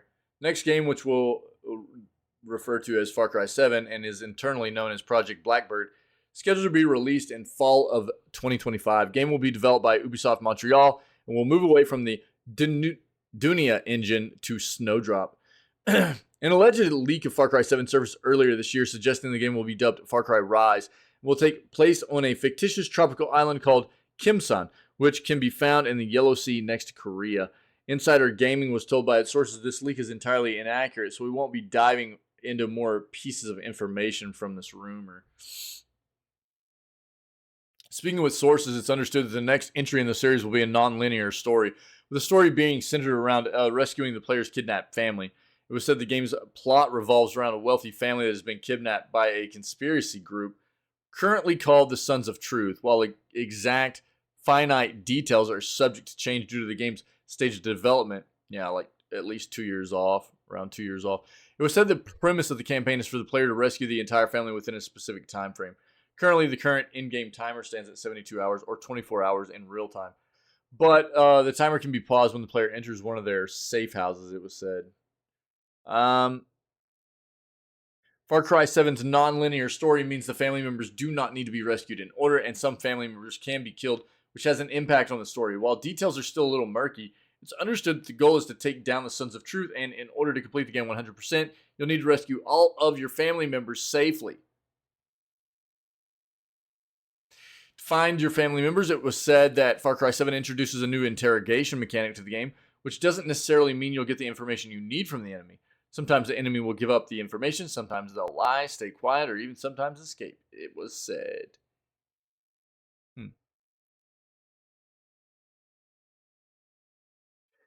Ubi has been sporadic on their game announcements as of late, like with the likes of The Division 3 being randomly announced in a PR email. We just read about that. Or even a game like Skull and Bones just never being released. Ever. But delayed 8 times. So it's unclear when official information will be released, but we'll be sure to let you know once we hear more. Never can tell with Ubi. You know what I'm saying? Sega cancels Creative Assembly's Hyenas.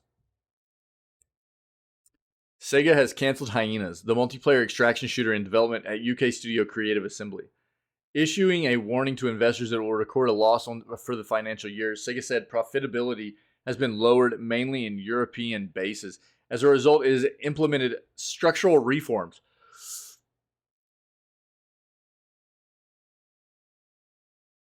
aimed at increasing efficiency and reviewed in development games. We have made the difficult decision to cancel some titles under the development, as well as to reduce the fixed expenses. They just bought Rovio, dude. Sega did. In response to the lower profitability of the European region, we have reviewed the title portfolio of each development base in Europe, and the resulting action will be to cancel Hyenas and some unannounced titles under development. Accordingly, we will implement a write-down of work in progress for titles under development. A source close to a creative assembly told IGN the entire Hyena studio now faces redundancy, but staff expect massive cuts across the company. Staff were told the news this morning, September 28th, as the same time Sega issued its statement. Cancellation of Hyenas so close to release came as a surprise to staff, IGN was told, although internally there was concern the game would fail to do well. Quote, we will implement reduction of various fixed expenses at several group companies in relevant region, centered on the Creative Assembly Ltd. Sega said, we expect to incur one-time expenses related to reduction of fixed expenses. We will continue to consider measures to improve profitability in European bases apart from above. We will announce the specific details and impact from them as soon as we make decisions. Creative Assembly, best known for the Total War series, recently brought Hyenas to German show Gamescom for the public to play. A beta concluded mid-September. Last month, Sega admitted it was a challenging title. Quote, we were unable to talk about this title because the details have not yet been announced at this time, Sega said at the time. As this is a challenging title, we are striving to improve its quality towards the release. On the front lines of development, we are also making final adjustments to its business model in parallel. It was announced last summer, resurfaced on August 16th with a new gameplay trailer showing chaotic zero-G heist action, and was described as a hero-based multiplayer extraction shooter that pit 5 teams of 3 against each other, and NPC security teams known as Murphs. The idea was to steal pop culture memorabilia from plunder ships.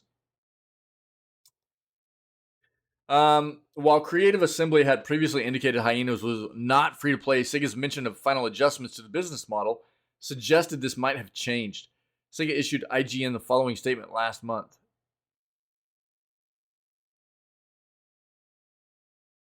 Quote, we have dedicated the past year to review our business model alongside months of extremely valuable player testing of the gameplay experience. We're very excited with this progress and the reaction to yesterday's gameplay reveal.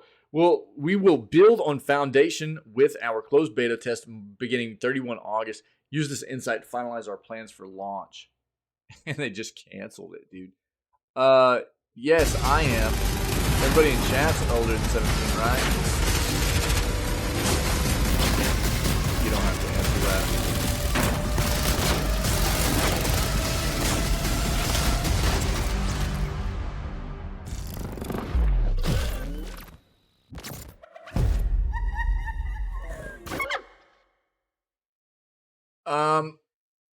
Okay. Yeah, that's all it showed right there. Dude, that's wild. Yeah, they were really like hyping this game up and stuff. It felt like, and then, dude, they just canceled it. Like it felt like it was probably really close to being done too.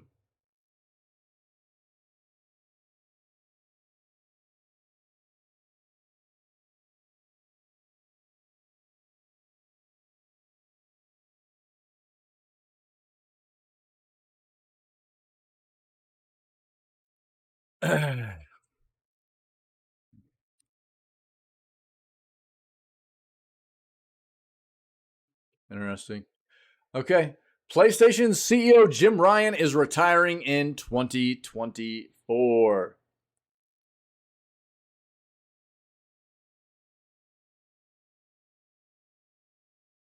I'll just say that, like, what I said before whenever I saw this initially is, I think that Jim Ryan has been a good business person for their company, but I think Sony needs something more.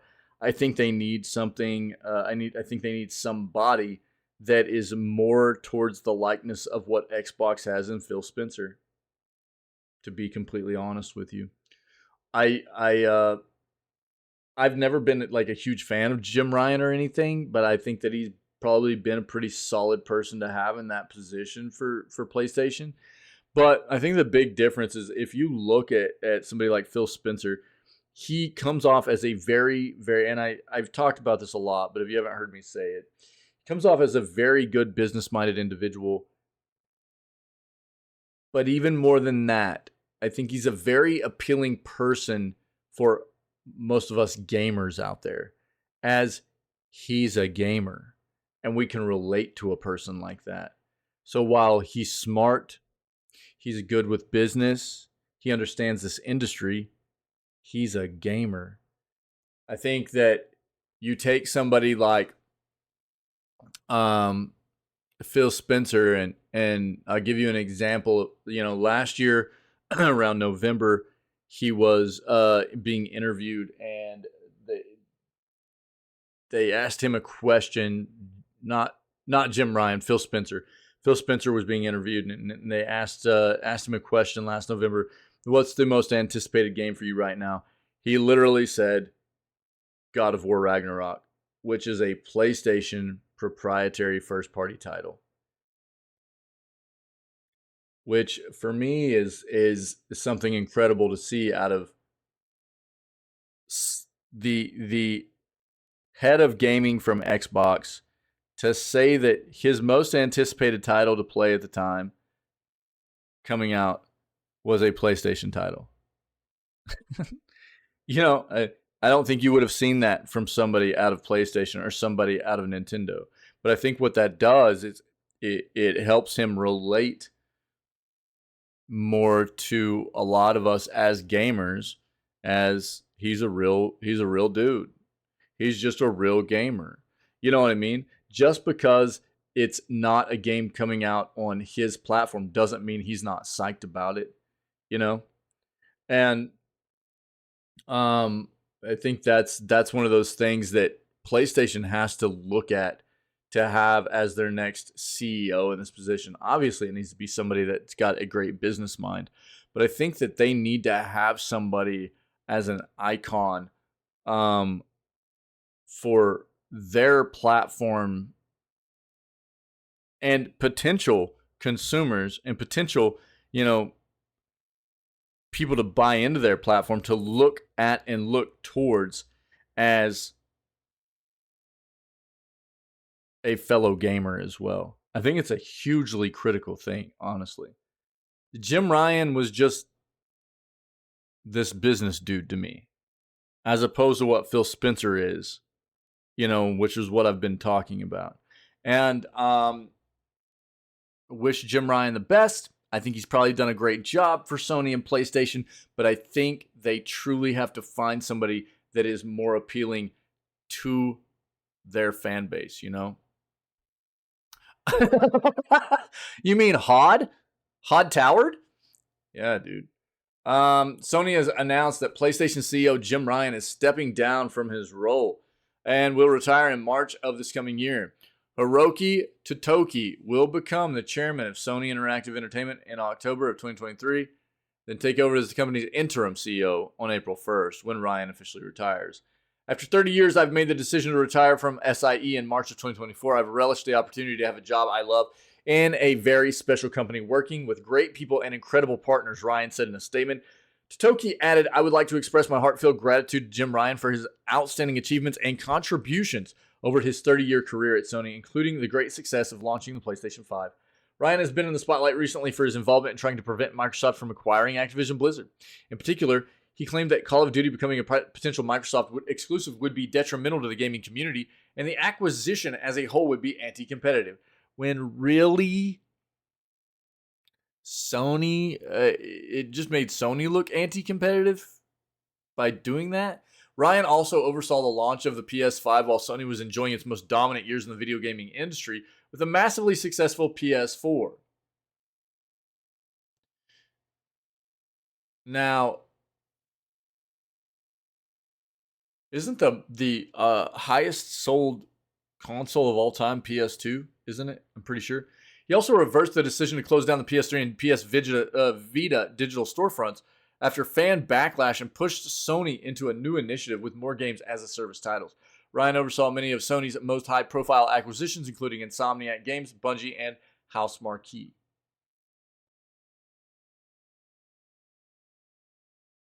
Yeah, it's definitely the end of an era. You know what I mean? But I think I think they have a great opportunity here to put somebody in this role moving forward that gives off more of that Phil Spencer vibe. And I think that's what they need. Um, we'll see what happens, but yeah, maybe Pinky's predicting they're gonna poach old Todd Howard from Bethesda out from underneath Microsoft. Yeah.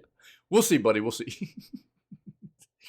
Stardew Valley's 1.6 update was supposed to be for modders, but it's adding an 8-player support, 3 festivals, over 100 lines of dialogue, and more. What? 8-player support? Dude, no way. All right. Eric Barone cannot be stopped. Yeah. Eric Barone is Concerned Ape. Concerned Ape is Eric Barone. He is the single developer behind this game, if you didn't know that. He goes by Concerned Ape as his developer name. When Stardew Valley creator Eric Barone announced back in April, that his life-consuming farm life sim would be getting another update. He described 1.6 as mostly changes for modders, saying the number of new additions would be much less than 1.5. He's got Haunted Chocolatier to work on after all. Then he tweeted a picture of some kind of JojaMart gold parrot, suggesting the less popular pro-capitalism side of Stardew would be getting a little love in the update. Now he shared a sneak peek of what the 1.6 update will contain, and it's a lot more than just changes for modders. Among the additions are JoJo alternatives to some of the in-game quests, which is presumably what the greedy parrot's connected to. There's also 3 festivals on the list, 1 major, 2 mini, as well as 100 plus new lines of dialogue, a new kind of farm, winter clothes for the inhabitants of Pelican Town, more items and crafting recipes, new late game content which expands on each of the skill areas, and support for 8-player multiplayer on PC. Finally, Barone notes that 1.6 update will include many small additions and adjustments, as well as new secrets and more, and adds that it's still in development and doesn't have a release date yet. One of the things we love about Stardew Valley is how much post-release support it's had, growing like a well-tended crop into a game we're constantly tempted to return to. Still, Barone has another game to make, and when he moves on from Stardew, there will still be modders adding to it for years to come. Yeah. Cool, man. Nice. 8-player now, huh? Interesting. If you guys need more out of that, here you go. Counter-Strike 2 surprise releases and is out now for free. Valve's long-awaited sequel has arrived. We read recently that this was probably going to drop very soon, and it has. Rumors were right. Valve officially launched Counter-Strike 2 today with very little advanced warning. The company often does its own thing, and launching a sequel to one of the most successful games ever basically out of nowhere certainly lives up to that legacy. As confirmed by Valve in the video below, the free-to-play sequel to Counter-Strike is now available on Steam. There's no word on a release on other platforms at this time. CS2 runs on the Source 2 engine and features improved visuals and workshop tools, overhauled maps, and new rating system, dynamic smoke grenades, and more. It replaces its predecessor, Counter-Strike Global Offensive. Counter-Strike 2 was first announced back in March as a free update to Counter-Strike Global Offensive, with all earned items in CSGO carrying over to the new game. Limited test was offered to current CSGO players, with invitations to the test sent to users based on parameters like playing time and Steam account status. First announcement also came with 3 separate videos detailing major upgrades to the game, which were as follows. Leveling up the world, moving beyond tick rate, and responsive smokes. Yeah, that's very cool. Whew, sorry. Latest update for Counter-Strike 2 limited test was posted to the game's official website on August 31st. The post revealed a new map, Inferno, would be coming in the next update, as well as the new CS rating ranking system. Let's take a look at this real quick.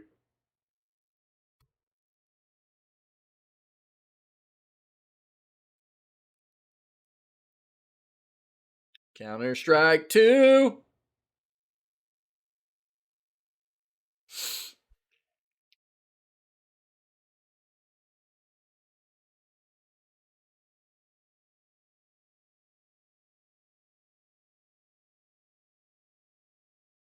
Wait, what's wrong with this image, Pinky? I mean, I'm in here. But where are you?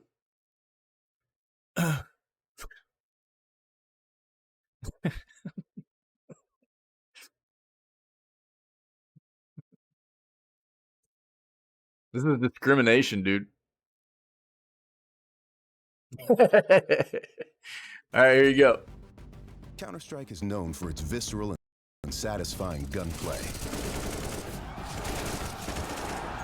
CS2 is Now, out. firing a weapon looks pretty simple. You click your mouse. Yeah, the new character smoke shoots, effects are and target dope. takes damage. But there's a lot more happening behind the scenes. In previous versions of Counter-Strike, the game only evaluated moving and shooting. So is this what you're going to be diving into now that you're not doing TF2 for a while, dude? Between those ticks didn't exist. Or have you already reinstalled For the TF2 most since you part, told me the you experience uninstalled was it? seamless. But sometimes those milliseconds between click and tick could be the difference between landing or missing your shot. That's why with Counter-Strike 2, we're introducing sub-tick updates. Now the tick rate no longer matters for moving and shooting, so the server will know the exact moment you fired your shot, jumped your jump, or peeked your peek, and the server will calculate your precise actions between ticks. So what you see is what you get. Next year at the earliest. Word.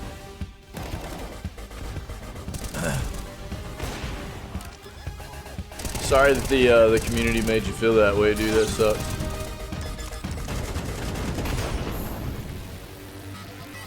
But I've never really gotten into it. Yeah. Cool, man. I'll link it for you guys, though.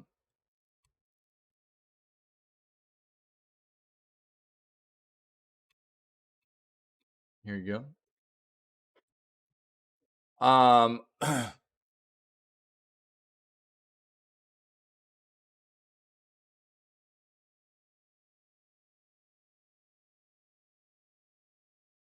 Joining the server, saw one player change teams, immediately focused me, so I just left and uninstalled. Word, yeah. Yeah. Feels bad, dude. So if you guys, let me just bring this up real quick. Let's just talk about this for a moment. I've talked about this a few times over the past few news segments here. Payday 3, 34% positive of over 27,500 reviews now. This game, they really did a bad job, dude. From issues of the even playing solo matches, because it's an entirely online game, you'll queue up forever, even though it's private and you're only trying to play a solo match. The online stuff is terrible. They've already had to a ton of server issues where they're having to change over to a different server provider. But not only that, I think for anybody, and I'll link it so you guys can look at reviews, but for anybody that played Payday 2, this is a severe downgrade. Not visually or, with audio or anything. Those are probably improvements. But most of the other things that have gone on with what they did in this game are very underwhelming. It's like that sentiment, if it's not broken, don't fix it. They should have stuck to that. There's a lot of things about Payday 2 that were done very well and people loved. I mean, to give you a contrast here, I'll link this if you guys want to look at reviews. I've looked at a lot of them already. But Payday 3, again, I mean, just released a week ago. 27,500 reviews at 34% positive. That's a 3.4 out of 10.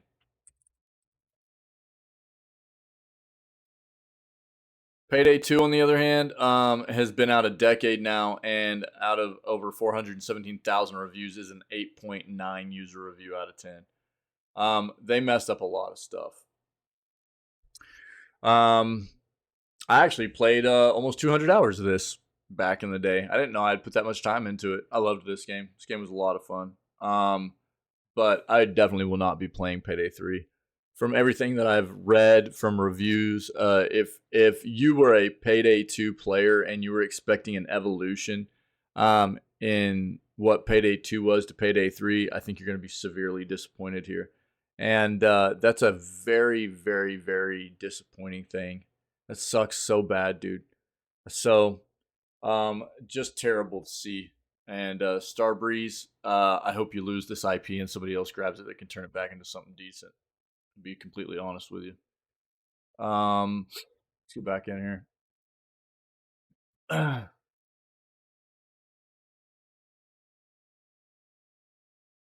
PlayStation Plus monthly games for October. The Callisto Protocol Farming Simulator 22 Weird West. Here we go.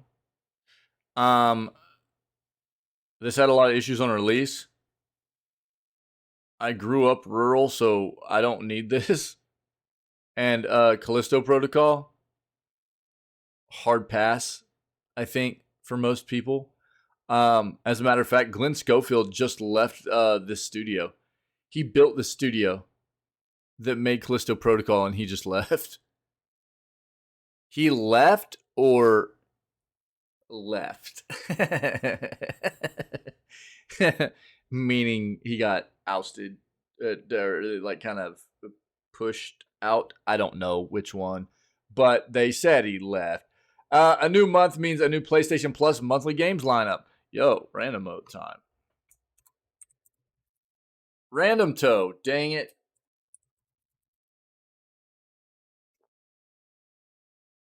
Shenanigans. Nice, Pinky. October's titles of the Callisto Protocol, Farming Simulator 22, and Weird West will be available to PS Plus members on Tuesday, October 3rd until Monday, November 6th. Yo, this I'll be honest, this is pretty lackluster, dude. Again. After the initial release of games they put on the platform to begin last month, and then now this, and they raised prices last month. Bro, what is going on with PlayStation? This is terrible.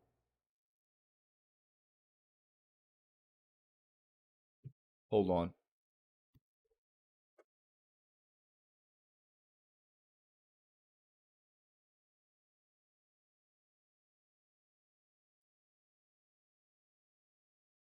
I can't type.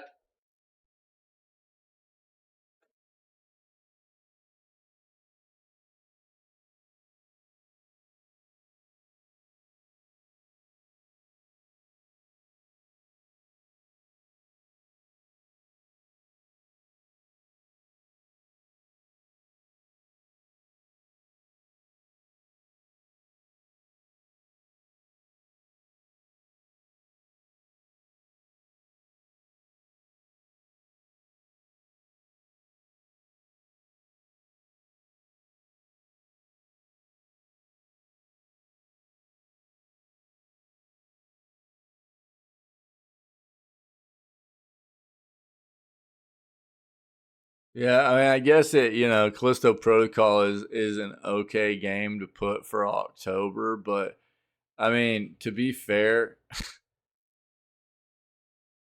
I'm not thrilled with like what they're doing with this this platform. The subscription service. Look at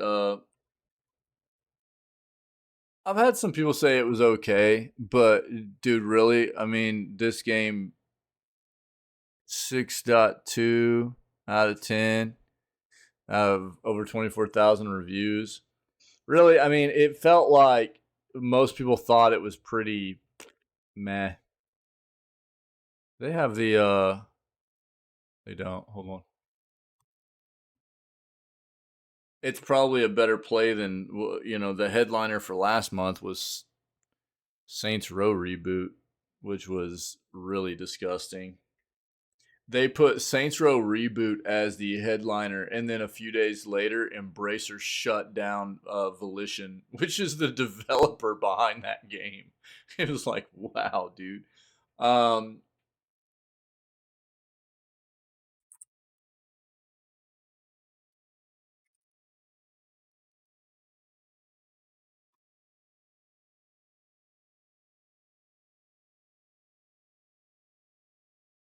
Yeah, 69 Kappa.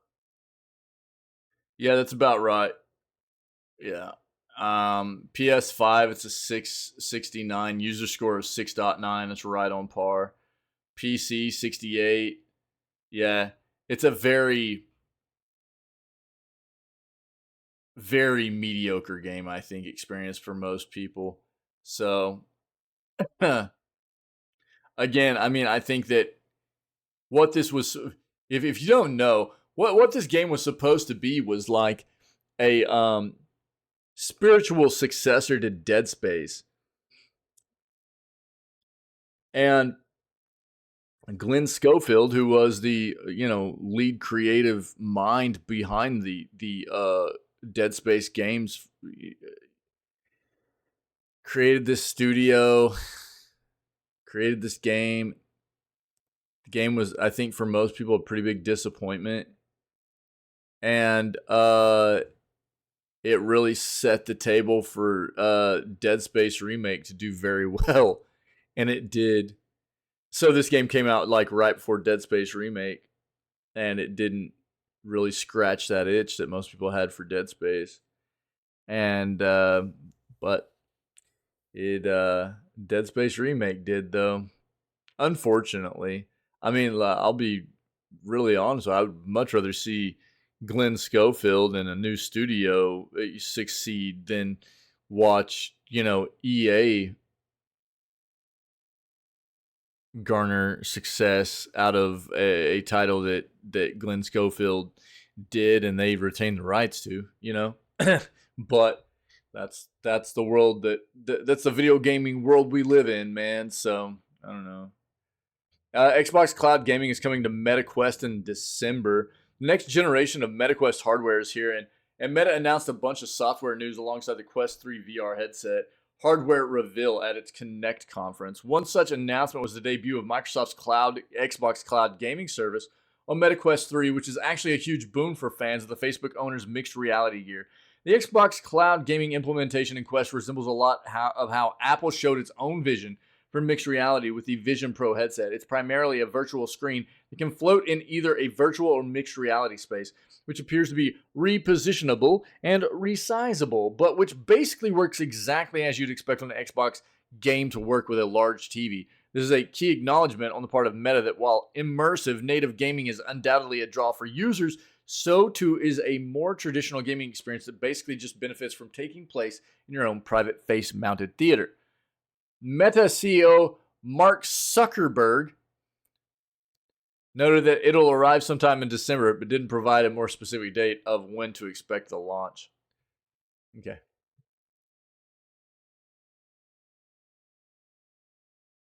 Pretty sure there's just a bottle. It's really hard to see. There's a bottle of Sweet Baby Ray's right down here. It's really hard to see, though. All right. The last article I have. If anybody has anything else to add, let me know in chat, and we'll address it before we move on and start playing Fallout New Vegas and probably a few runs of God of Weapons for the day, all right? Nice, true. Dev update number 21, the next chapter for V Rising. Pretty dope little game. We played this back around May timeframe, I think. True and I played it together. Oh man, Ferret got in with us a little bit. Tinwin had played it previously, and but True and I played it quite a bit. We had some fun with it. Greetings, vampires. It's been a little while, and we've missed you. While sheltering from the sun's relentless rays, we've been immersed in the arcane art of game development. Today, we're pulling back the curtain to reveal the intricate web we've been weaving for V Rising's nefarious future. As always, it's time to find your most lavish silken throne. Command your minions to uncork that age-old blood wine cask and dive deep into the mysterious depths of Stunlock Studios' crypt. Let's see. Yo, what up, Cash? What's going on, dude? Yeah, it was fun. I agree, True. If you're familiar with earlier entries of our dev updates, you're aware that V Rising is built on a still-in-the-works experimental engine, which enables us to achieve technological witchcraft that might seem impossible to many developers. Taking the gamble on this engine has been worthwhile since it means we're not on Unity. Sorry. Giving life to the immersive world of Vordarin and that you've come to know and love alongside us. However, with this system came its trade-offs. One significant point was the inability to update the engine we were working on. That is, until now. Deep in our crypts, over the course of many careful steps, we've been upgrading our foundation with the much more stable and well-supported 1.0 version of the game engine.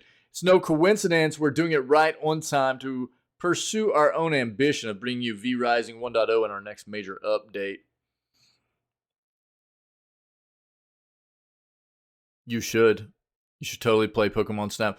Well, I've got community members who got me started playing Pokemon Go, dude. I'm flipping addicted now. It's terrible.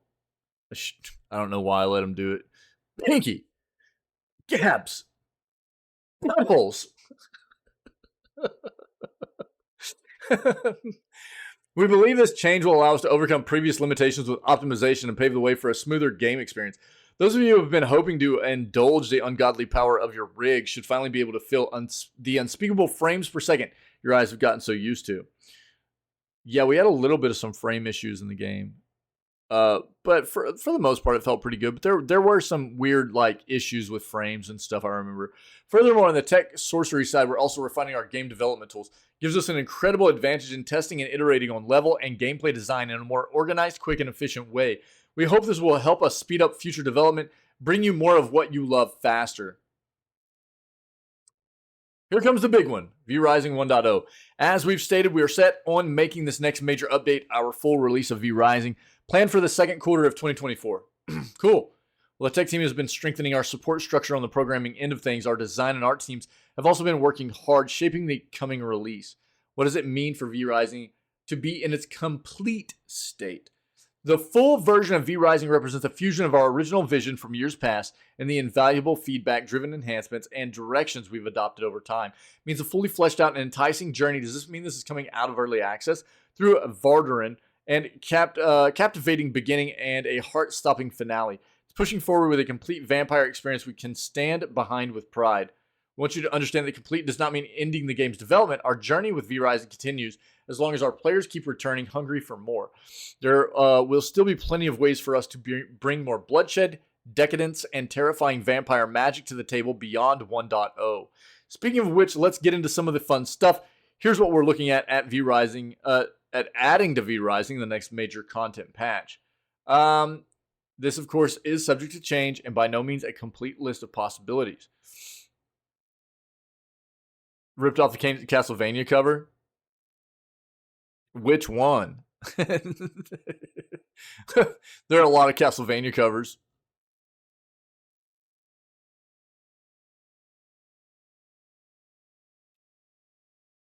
Prepare for the zenith of your vampire saga. Crafting an experience that feels like the grand finale of an age-old legend. Naturally, such a grand tale requires a grander stage. The ground beneath your feet will expand even further, and once more, you'll feel the call of bloodshed bringing you to new places. That's right, we're unveiling a brand new zone. It's time to venture beyond hollowed mountains into dark and icy realms where history has been frozen and unseen treats await. Nice. That one, let's see it.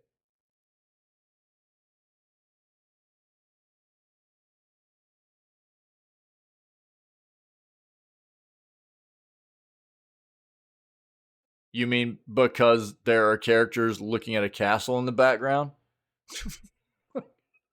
Bro.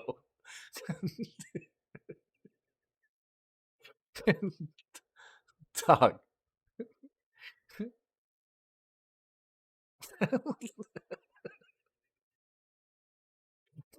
Cash, dude. Let me continue.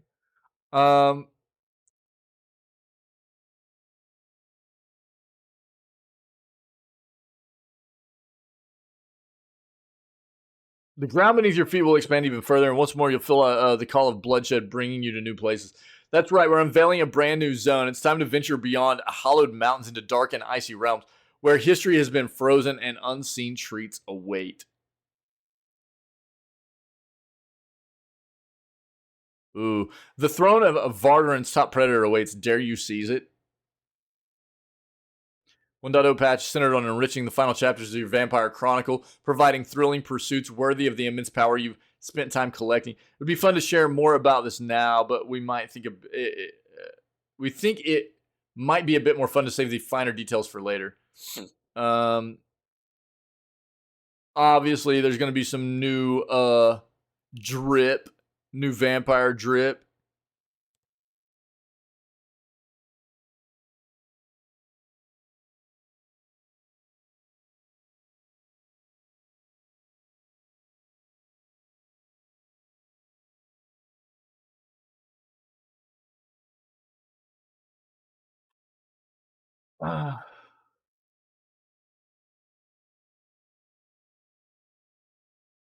Yeah. Brainstorming ways to craft varied outfits, experiment with vibrant color palettes, potential dyeing techniques, and trying to grant you the freedom to personify your ideal vampire vibe. Um,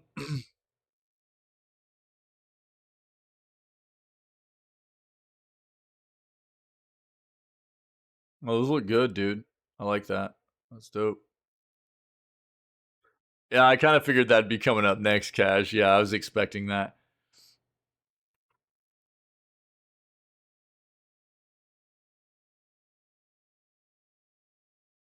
How you been, man? Um,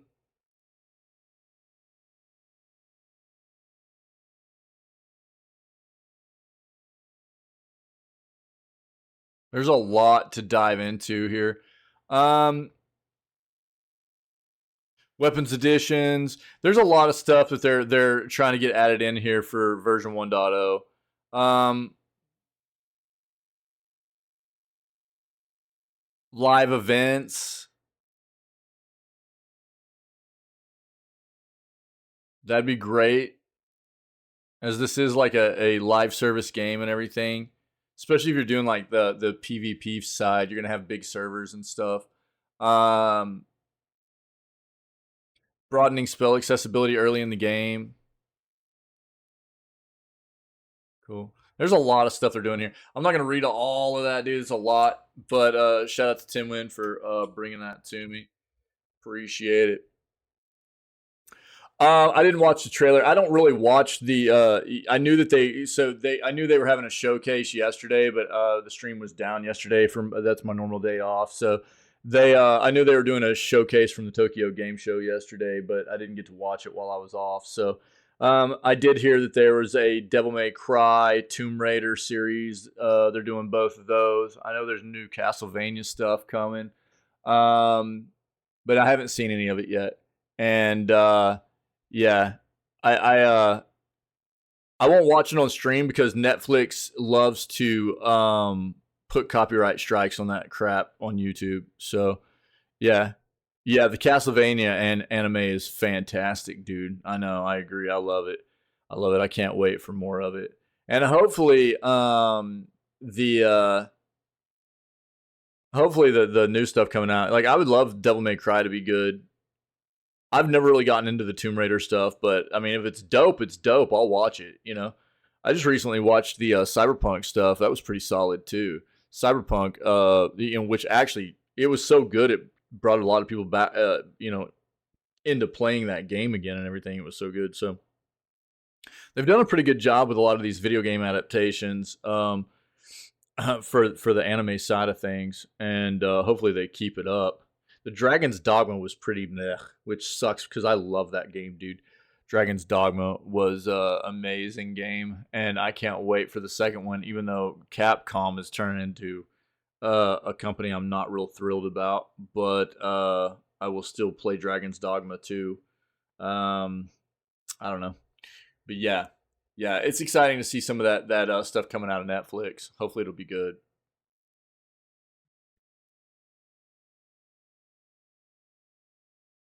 Yeah. Does the Persona they have like the same characters in those games or what? Yeah, I know you would. Yeah. I mean, look, Capcom was like a company that I've been touting as like a decent AAA company still. One of those companies that feels like they still push out pretty solid content and really good performing games and stuff. And then they did Exo Primal, and Exo Primal is disgusting.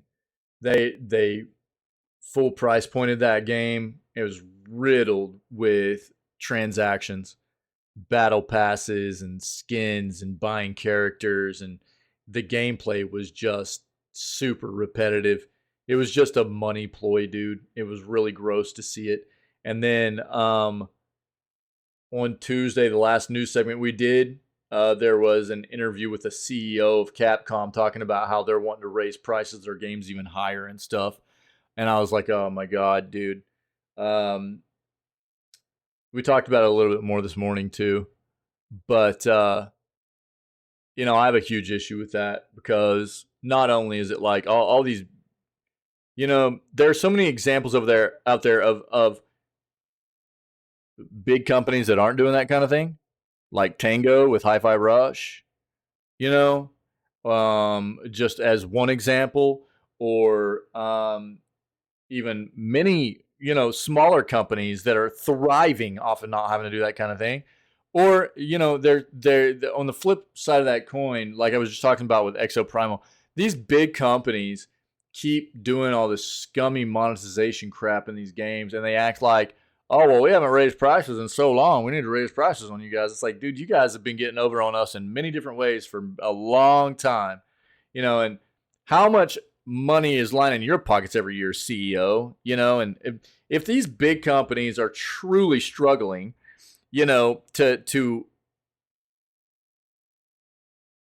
make it on the in the industry right now, I need to see a breakdown of how they're investing their money, their profit off of the games they're making, and what they're doing. You know what I mean? Like, show me what's going on. Give me the entire breakdown of your budget. How is this working out for you? You know what I mean? Because it seems off, dude. I get it. You know that, you know, people want to talk about inflation and everything. Okay, whatever. But it's getting really gross, dude. Oh yeah, that could work, dude. That could work. So I don't know, dude. Capcom was one there for a while that I was like kind of touting as still a decent AAA company, but boy, they're really starting to gross me out a little bit right now. So let's see how that goes. But I don't know. That's the news, yo. That's the news. You guys rock. I appreciate you. We're gonna move on and go play some games for the rest of the day. We'll be playing some Fallout New Vegas. Probably do a few God of Weapons runs, man. Anybody's been hanging out, been able to check out the content for the day this morning live, then I don't know. We've got all of our previous video gaming news segments, which are conducted at the beginning of every single stream, 6 days a week. Every day but Wednesday, when we go live at roughly 6 a.m. CST CDT. All of the previous video gaming news segments, and then all of the playthroughs we've done for all the games we play, which always come up right after the news segments, which we're about to go dive into right now. All of the content, funny, wild clips, highlights, all that stuff. It's all out there on the Twitch channel here, as well as over on our YouTube channel as well. So go check that content out, and if you're enjoying it, man, keep coming and hanging out with us whenever we're live here. We're always here for about 8 to 9 hours a day, roughly average, and we're always looking for more people that love the world of video games to come hang out with us. Good people spreading good vibes, and just love the world of video games, come be a part of what we do. And we got a lot of amazing people that are already part of our community, which I appreciate very much. And we're always looking for more people to come contribute and grow what we are here, man. And so if this seems like your kind of place, man, we're always looking to have more cool people be a part of it. So I don't know, man.